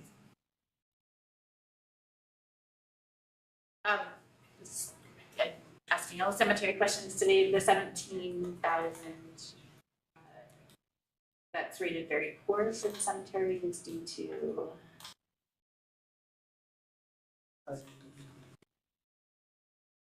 Some of the fencing that we have at our cemeteries, our columbariums are new, that they are not what is reflective in some of the fencing.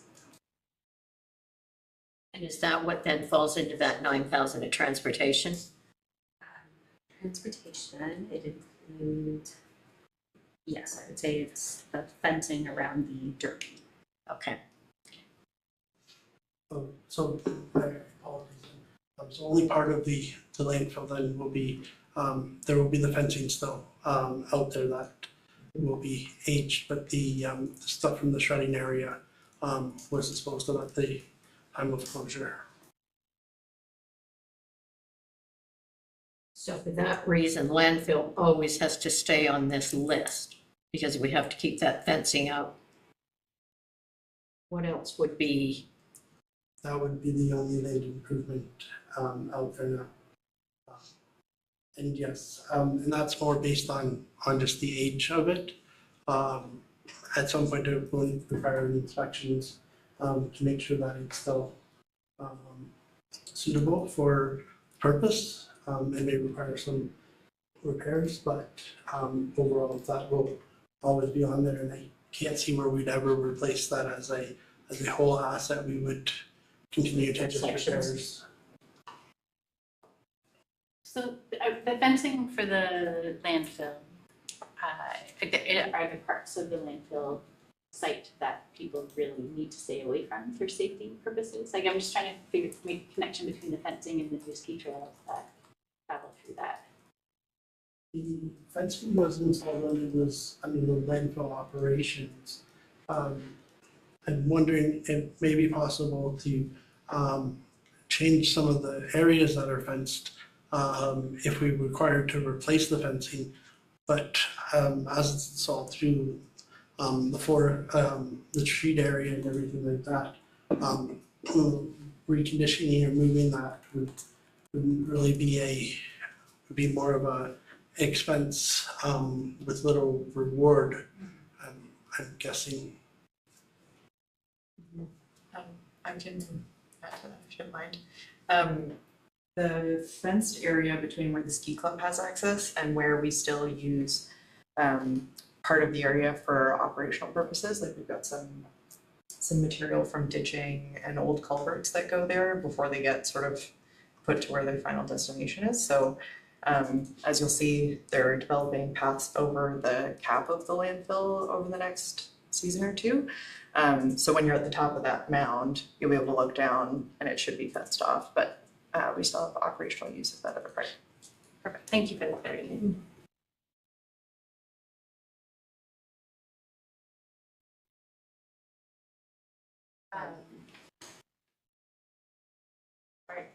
Do you need guidance from us? Service level? I think these have some limited opportunities, but there are some service levels that could be considered.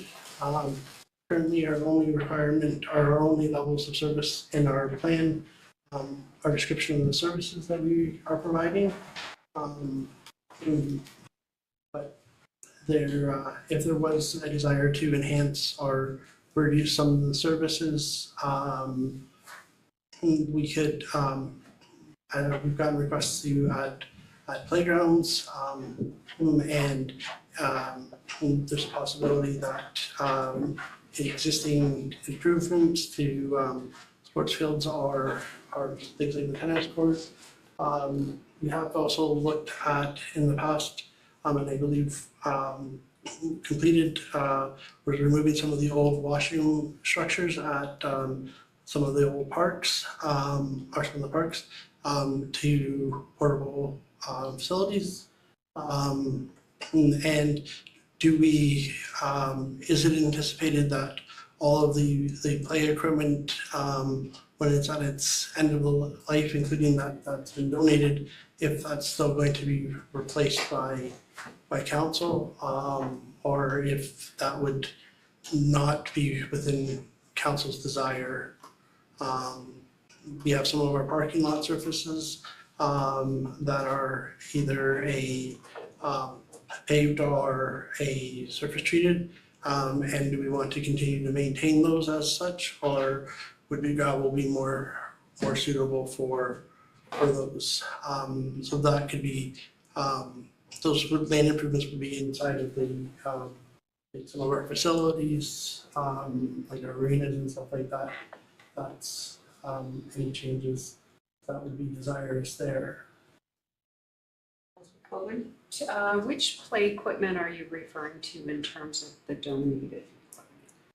I believe all in Chow Lake has been donated. Sarawak Family Park. It's donated. Okay, oh yeah, of course. My other question is, we've got increased playgrounds or reduced playground equipment. Again, going back to data-informed decisions, I mean, it's lovely to say every little hamlet should have their own playground. As a decision maker, I need to know how many people are going to use them. Councillor Winter said it before in open session that you don't just put up a playground and hope that people come, right? So I would need to know how many people will use the playground. And things like a community petition are only as valuable as they are. There were folks who signed that who don't have any children and don't have any grandchildren. So that's not a piece of data that I would use. I would want to know from canvassing a reasonable radius, how many children would be using it, what are their ages, how often would they use it. Those are the kinds of things that I would need to decide if we need to increase playgrounds or not.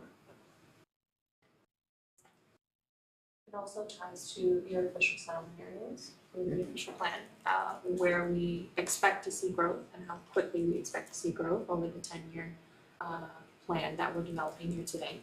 I will note that your current level of service is rated as very good in this aspect. So if council decided to maintain level of service as is, pending definition of the settlement areas, then I think that would be more than a reasonable decision. And growth, I think that's important, and I appreciate that comment. I think looking at growth areas is important, but also the type of growth. I mean, we could say an area has this many people, they should have a playground, but if it's all retirees, that wouldn't make sense. So a little more of a deep dive into what the population in that area. We do have some things that community has noted would be nice to improve. So we've talked about the one playground already, and I agree with the comments. It would be very helpful to know how many children will use it.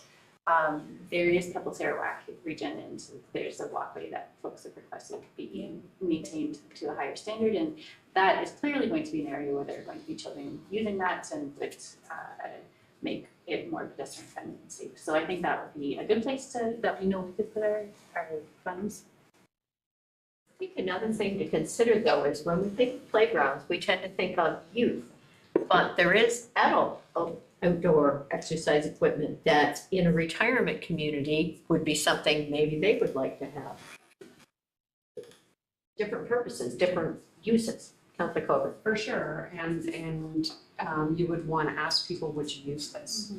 I can't tell you how many outdoor exercise equipment areas I've driven past, walked past, not one single person is using them. And I've tried to use them and they're cumbersome and they're uncomfortable and so yeah, they're great ideas, but I need to know how many people would have the intention of using them, and that's where public engagement, targeted public engagement would help us get that data. It's not a matter of if you build it, they will come. You have to find out, will they use it before you put it there. So that could be something that we put in our public engagement coming out of this for additional comments. I mean, I think it always has to be very specific. If it's just a brainstorming thing and it's wide open, then you have data from all over the place and it's really difficult to collate. So if there's public engagement, I would, as a council member, I'd love to see that before it goes out there, to make sure that it's those types of things are measuring what it is that council is intending it to measure. One of the webinars I attended said the worst thing you can do is put out something for public engagement only to turn around and tell them, well, we don't have the money for it, or we don't intend to do that anyway. Like that is worse than not asking for the information in the first place. So we just want to be really careful, and I'm glad I have the opportunity to get on the soapbox a little bit about public engagement, because you don't do public engagement for everything. And you do specific types of public engagement depending on what it is that you're looking at. And I guess that's part of this is that something that we're looking for engagement on, or is it something that we aren't, in terms of if we are looking for possible playgrounds, because as you mentioned, a petition coming forward that's signed by people that don't have children isn't very helpful. But also, if we don't structure the engagement ourselves, how do we best determine whether or not there is a need? Do we base it on looking at the growth study and then only going out to survey those when we are trying to determine if the growth will support a playground, or are we more waiting to the residents coming to us, or we just are aiming to maintain status quo and not make any? Maybe this is a simplistic answer to your question, Brian, so forgive me, but this is so inextricably dependent on budget. So we can say we'd love a playground every 10 kilometers. We'd love to fix all our bridges. We'd love to have all a type of road. But the reality is we have some really serious budget considerations to make. So I would hate for us to put this out there to say who would love a playground, or only for us to turn around and say, but we can't afford it this year, we can't afford it next year. We have to concentrate on these core services first and our lacking asset management plan. So those are just my thoughts. Perhaps not everyone agrees. I do agree that budget it's a cart and horse thing to figure out what. it's very hard to plan what we want to do if we don't know what the budget is to do it. If it's hard to plan the budget, it's tricky. If it's okay, and people don't need to comment on the budget, I'm happy to step aside. If they do, I am always confused by this title because when I think of land, I don't necessarily think of basketball courts. I think of forests and other natural heritage features as well, which goes to show you how long I've been on council, but I call it forest and natural heritage feature now. And I think it makes me think of the trails that already exist in those places being very important to our constituents and visitors. And some of the structures that are in there to protect the trail and the ecosystem. So I don't know which category the ATV barrier is coming into, if it's here or somewhere else. Those do need to be maintained, and I don't see them being maintained. The one that my neighbors have reported numerous times in Bruce Caves, for example, so you can still just give it a good shove and it will open up. So at some point, I just thought I'd take this opportunity to mention that we have so much that is not easily quantifiable with money, but provides ecosystem services and recreation for our visitors. I think that's a valid point because, I mean, our trails are a land improvement. And yes, the title of it, I mean, we've aligned it with common accounting terms. And so land improvements are, yes, anything that is done to the land. So planting trees would also be a land improvement. Or in the reverse, if the area required it, removing trees to create a playground would also be a land improvement. So it can go almost any direction there. Sort of land change instead of land improvement. I also think there's opportunities that we could explore with the Grace Harbor Conservation Authority for Category 3 programs. They do have more things that could be offered in terms of like helping farmers create more ecological stability on their land or recreational programming. So I thought I'd remind us that possibility always exists should we choose to take it. Mm-hmm. And then there's also the rail trail, the multi-use trail that I still don't have a good sense of how much we do to maintain that versus expecting our ATV clubs to maintain and how much work we might have to do in the future for that. So I was just going to say, some of these items that you're talking about, it's from, again, accounting purposes, we refer to them as natural assets, which there isn't a requirement for yet. I do envision that the next round of your asset management plans might take into consideration something around those natural assets, such as trails, such as trees. What that means, I don't know, but it is something we'd be leaning on our climate and environmental initiatives, working with asset management to define. But for the purposes of Ontario Regulation 588.17, that is not a requirement, but it's something we are mindful of as staff. And so it's not a requirement, but there's nothing from stopping us from adding that to our plan, if that's what we see as a priority.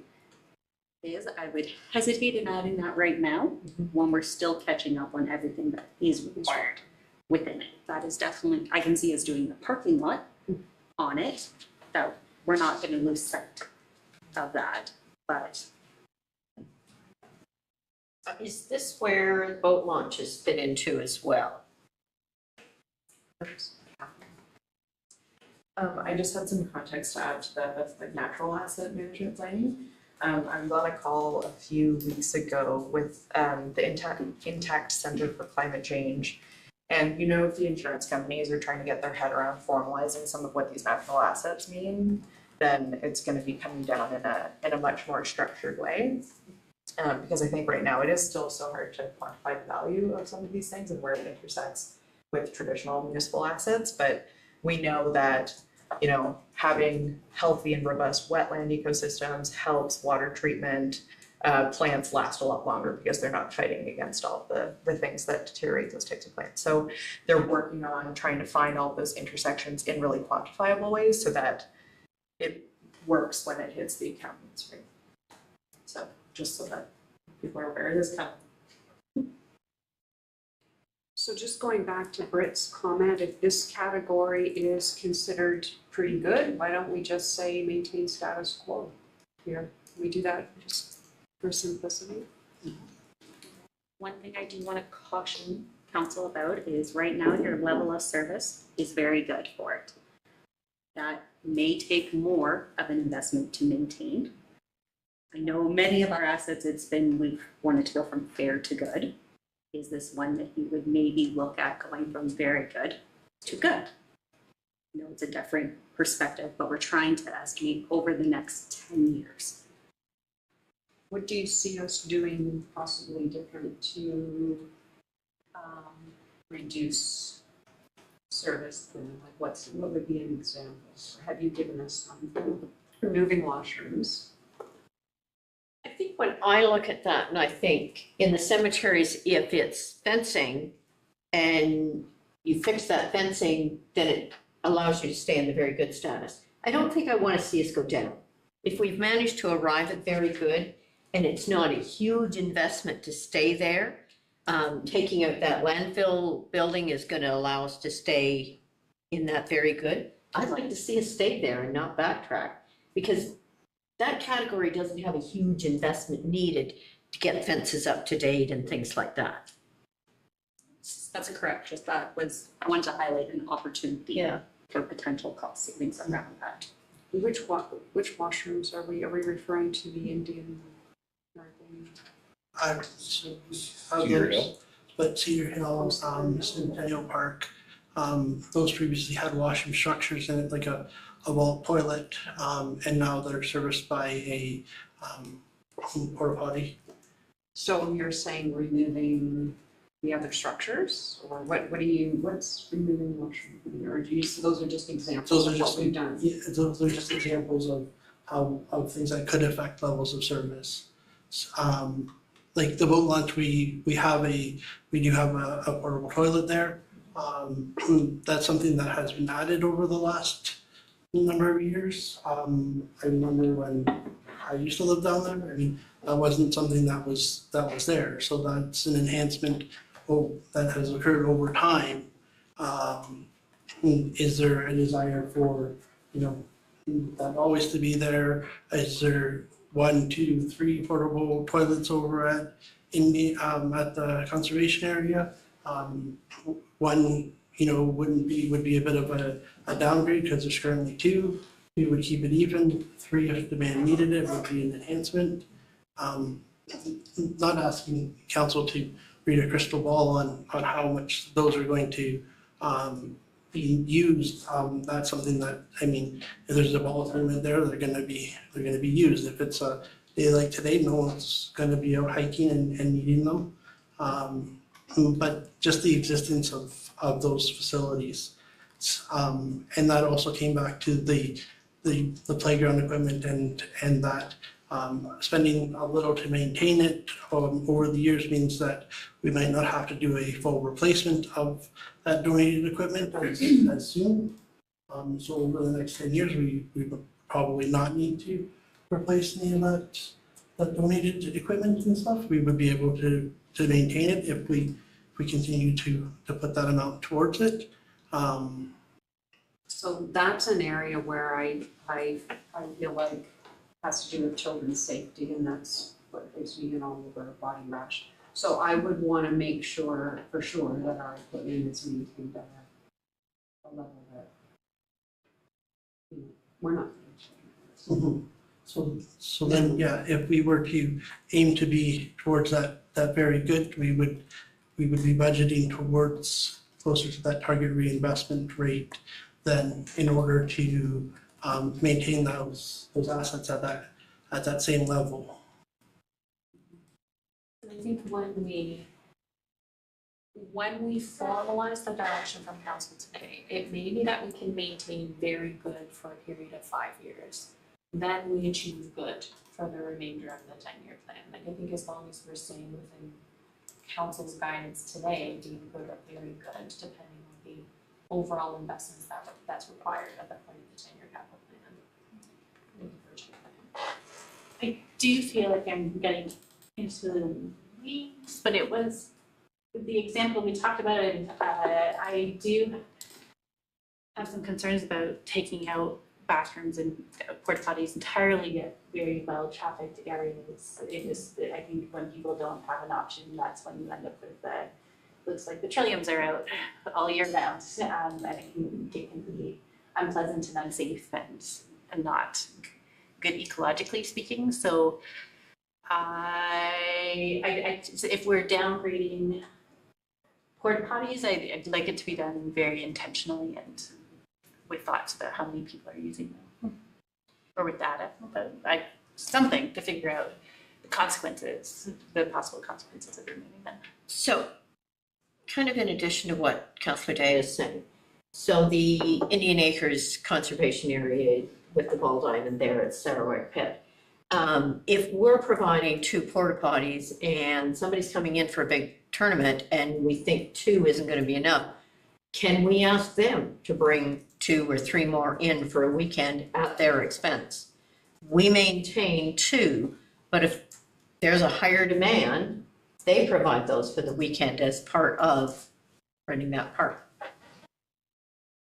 I don't want to speak for a facility supervisor, but maybe that's a question being asked at their time of booking. How many anticipated guests or spectators, participants are you expecting?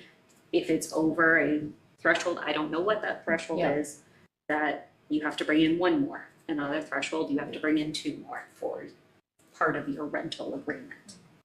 So is that something we can park on one of these spots so that we maybe have Zach look into that? Or ask him if that's a consideration going forward? So it's not an additional expense to the township, but if it's a need for that function, then that's who should be paying for it. I think the porta potties at Cedar Hill and Centennial make sense because those are old bulbs that are in there, probably failing.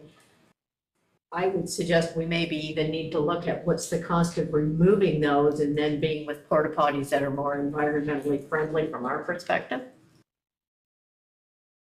Is garbage removal at the parks part of this? So garbage removal is part of the operating, so that would be the same as them mowing the grass and things like that.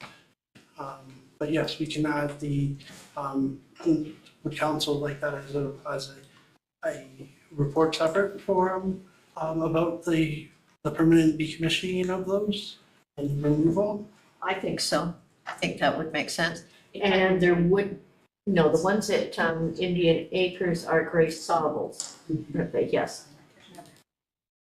There was a budget request included in our 2025 budget for Shaw Lake Community Center rubber flooring and washer removal at some parks. Those some parks are the ones that you just identified, so it is a budget request. The 2 combined assets did have a budget of $40,000. I don't know what the breakdown between the flooring and the washer removals is this time.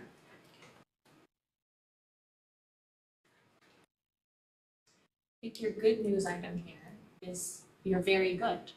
And no, I'd like to stay that way. Item, yes. I don't like the 5-year idea of going to good.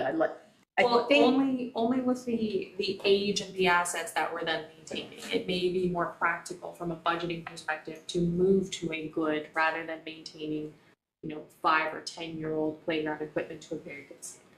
That's my only flag. Councillor Coburn identified that that's something we don't ever want to see playground equipment go down. We want to see that maintained at the highest level. So that wouldn't be one I'd be willing to drop. So that would be something that staff would be able to calculate out the cost on what that would be to keep that at that.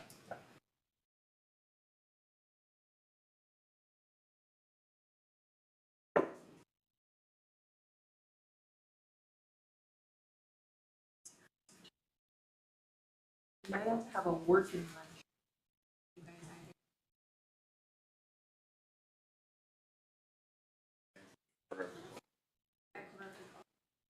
You're done it for us? And we don't have quorum. I have Doug's name. I was, but it's a new one. You started with farm, you have to end with farm? Yes. Yeah, as soon as we lose quorum.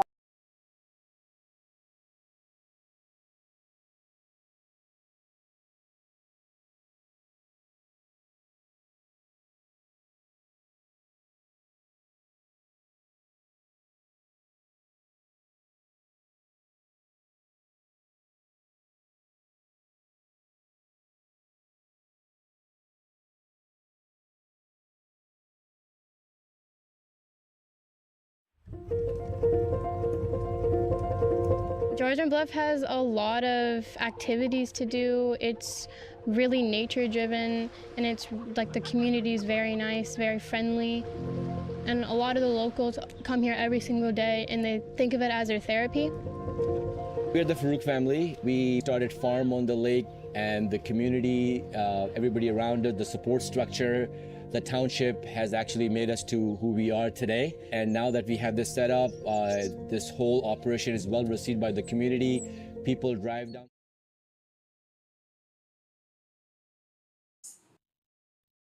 Can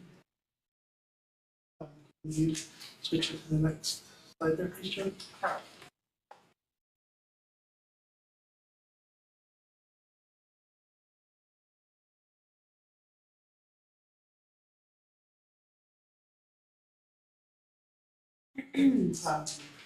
So currently our technology and communications is out of $350,000. We have, again, in revising our tangible capital asset policy, we're looking to capture more of our laptops in here. Where they were purchased as a one-off, they weren't meeting the requirement to capitalize and weren't being included in this.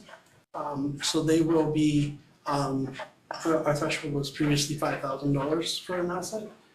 So we are going to be creating these as a pool and tracking these so that this is a more accurate figure.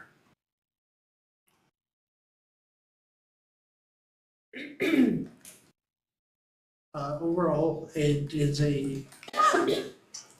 our asset condition is in poor condition. A large part of the administration is that we had some software that is now, well, we still own it, it's not current, it's not usable. And with the software companies moving more towards a subscription-based, strongly being Adobe and Microsoft Office. As we dispose of that equipment, that software that we no longer need, essentially, while we still own it, we don't need it. That's going to change this substantially on its own, just getting rid of that old equipment.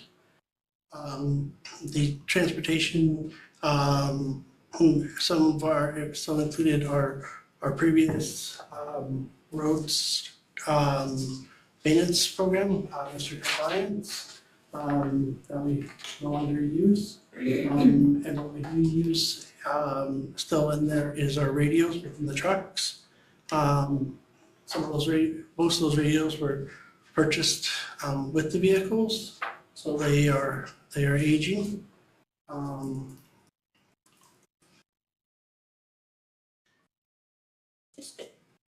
Question, Brian, would those radios then be replaced as newer trucks are coming in? Like they're dependent upon the life cycle of the actual vehicle? Yeah, so usually they, depends on the condition of them, but yes, we would expect to install a new radio in the vehicles. Previously, these radios had a GPS in them, and that's what we used to monitor the vehicles. But it wasn't the best system. They just turned off the radios and then it didn't function. And also where they didn't get radio signal, they didn't do a good job of holding what had happened in that time when they came back into a signal area. So the replacement radios would not have those. We rely on a cellular tracking system now. Not any real difference in cost, just a lot more accurate and dependable, and is always on. This is, and we've included it in more vehicles because previously we had used it for minimum maintenance standards. But now, I mean, if someone were to not report back from going out on a site visit or anything of that nature, we would be able to know where that vehicle was and respond accordingly, whether that's to send somebody else out there, that they might not have signal and be stuck, or whether that would be a more serious matter that dispatching emergency services.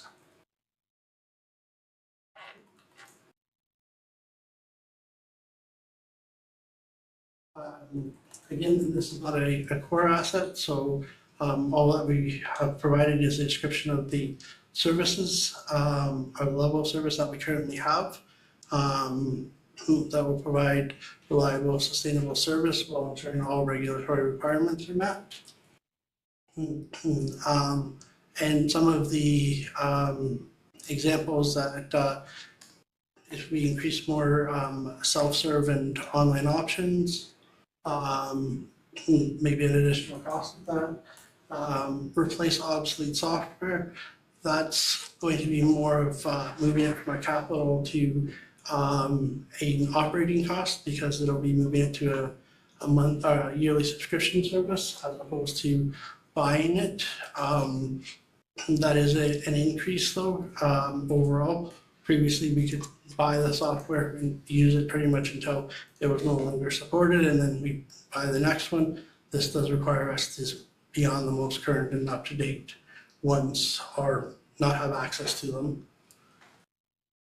Some reductions in service.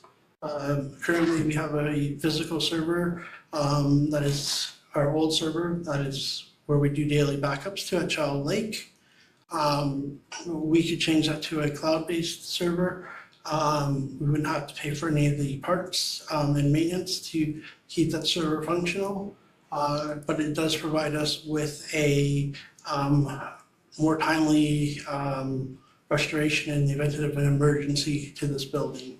I believe previously Infinity had figured it could take a matter of hours to get us up and running out at Child Lake on it. The cloud-based server would need to be, our cloud-based backup would need to be pulled down onto a physical device. It could take up to a day for us to be operational. And then the quality of the laptops and computers that we use.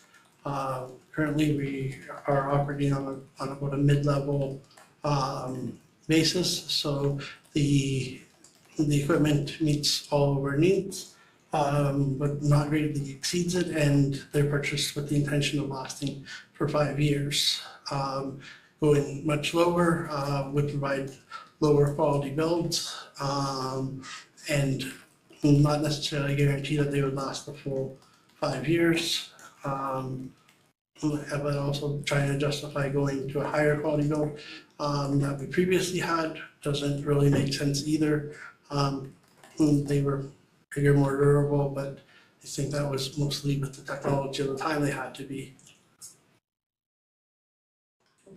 Is there any risk associated with cloud-based backups in terms of cybersecurity, or is it all the same? It would be brought to the same level, whereas we are more responsible for the cybersecurity at the physical location.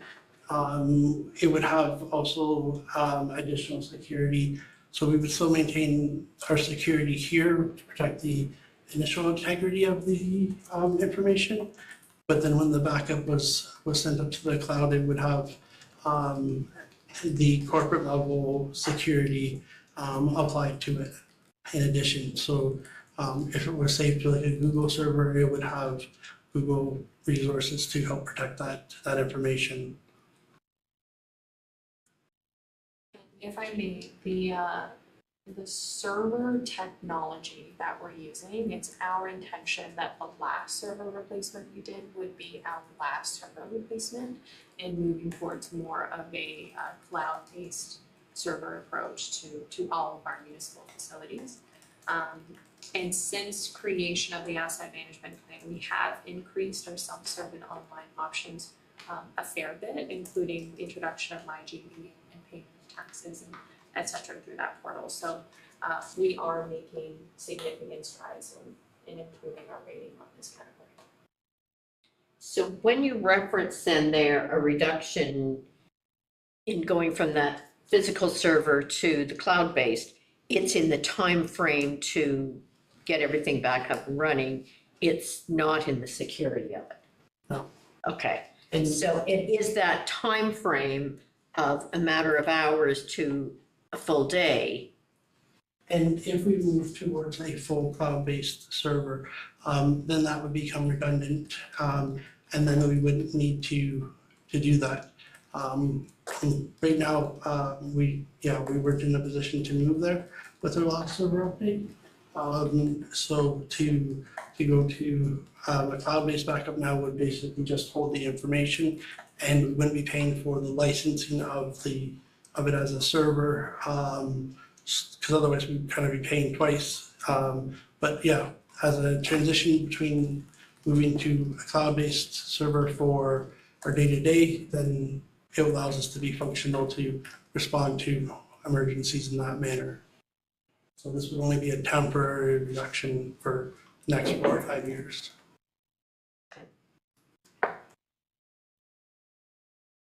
What's the impact really to staff of reducing the quality of laptops? So the initial build of a laptop, if you buy it off the shelf, they will actually supply you with computers that don't meet the minimum operating requirements of Windows, and don't involve and aren't built out to ensure that they will meet the requirements over the next 5 years. So that may require that they need an update partway through to have additional memory installed in them. So I think it's role specific too, if I may interject. Some roles have a more active demand on their machines over others. For example, Sam is continuously in Keystone in our accounting software. She would have a larger demand on her machine than say a customer service representative. So if we were looking at scaling the type of laptop, then we would be looking at scaling it per the application is being used for, okay. Yes, but currently we've taken the approach everyone gets the same thing, just for simplicity in replacing schedules. But that would be if we were looking at a reduction in that way, that's how I would approach it. And with the standardized approach, Infinity knows, our supplier would know that if there was a problem with a component, that they would have that component.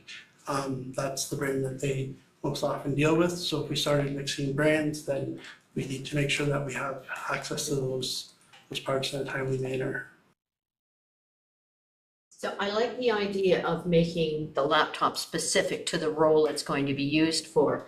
I don't think I want to see us reduce the quality of those if it's going to affect performance long term, if that makes sense. I would say, considering how dependent we are on technology now, reduction in the machinery that we're using would not be a recommended approach, simply because this runs our life. The first thing we do is turn on our laptop, and it doesn't get turned off until the end of the day. As we move to a more cloud-based system, we will start to integrate more up-to-date softwares that would likely require more substantial memory, I would say, for lack of a better word. So that would be my caution in looking at the type of equipment that we currently have.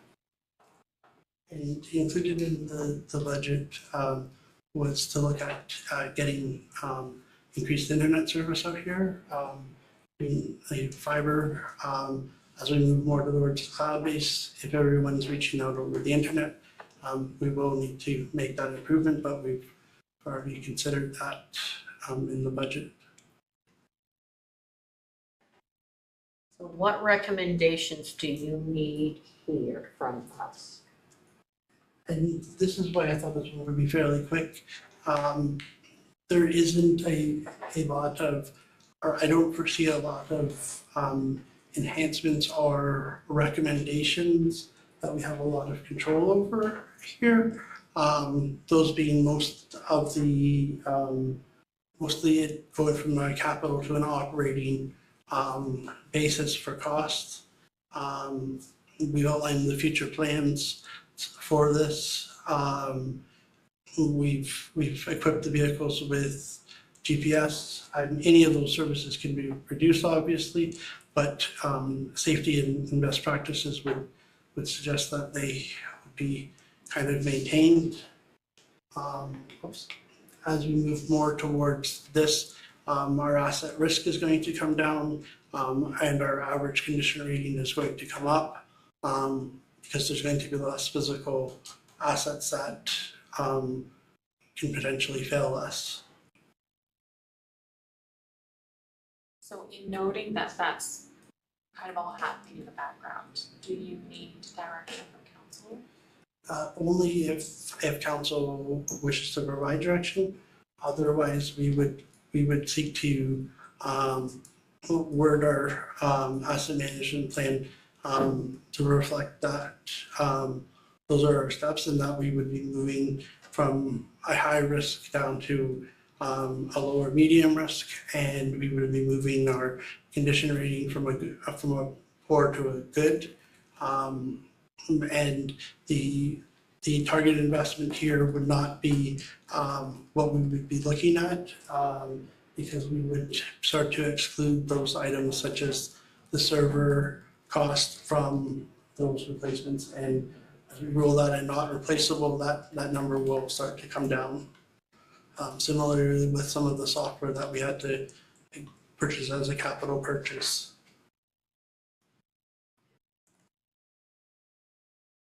Any other comments, council there?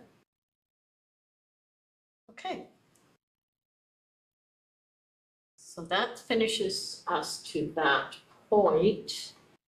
Do we want to schedule, I'm going to suggest trying for us to change or come up with a new schedule for the balance on Wednesday evening when we've got more of council with. Does that make sense? So we do have to do some scheduling throughout late summer, early fall. With all council, we have the road tour that needs to be rescheduled. Yeah. We have some emergency management work that needs to be scheduled for the fall. And we can also include this and circulate some dates for council's consideration. Because I know the summertime will get busy because there's some recruitment like that. So we'll have you guys select the dates.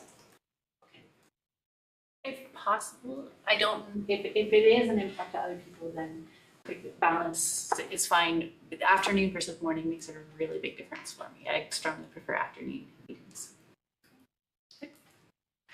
So The schools set my schedule as late in the morning again, so. Okay, so at this point then, we will move back into special council session. So recommendation being that council of the Township of Georgian Bluffs moves back into its special council session at 12:15 p.m. And I have a mover and seconder, please. Councilor Winters, Councilor Coburn, all in favor?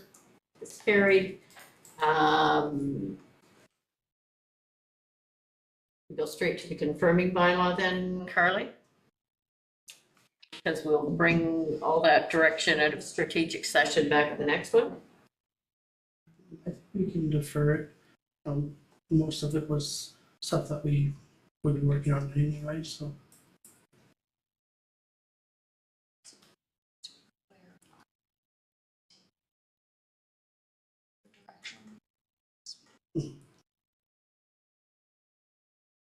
We're good with that? So we go straight to confirming bylaw. Okay, so That bylaw number 2025-036, being a bylaw to confirm the proceedings of council on June 9th, 2025, be read a first, second, and third time, finally passed, signed by the mayor and clerk, sealed to seal of the corporation, and engrossed in the bylaw book. Could I have a mover and a seconder, please? Councillor Day, Councillor Winters, all in favor? It's carried. As we are now finished, I will call for adjournment of this special meeting. Could I have a mover and a seconder? Councillor Coburn, Councillor Day, all in favor? Carried. Thank you. Okay.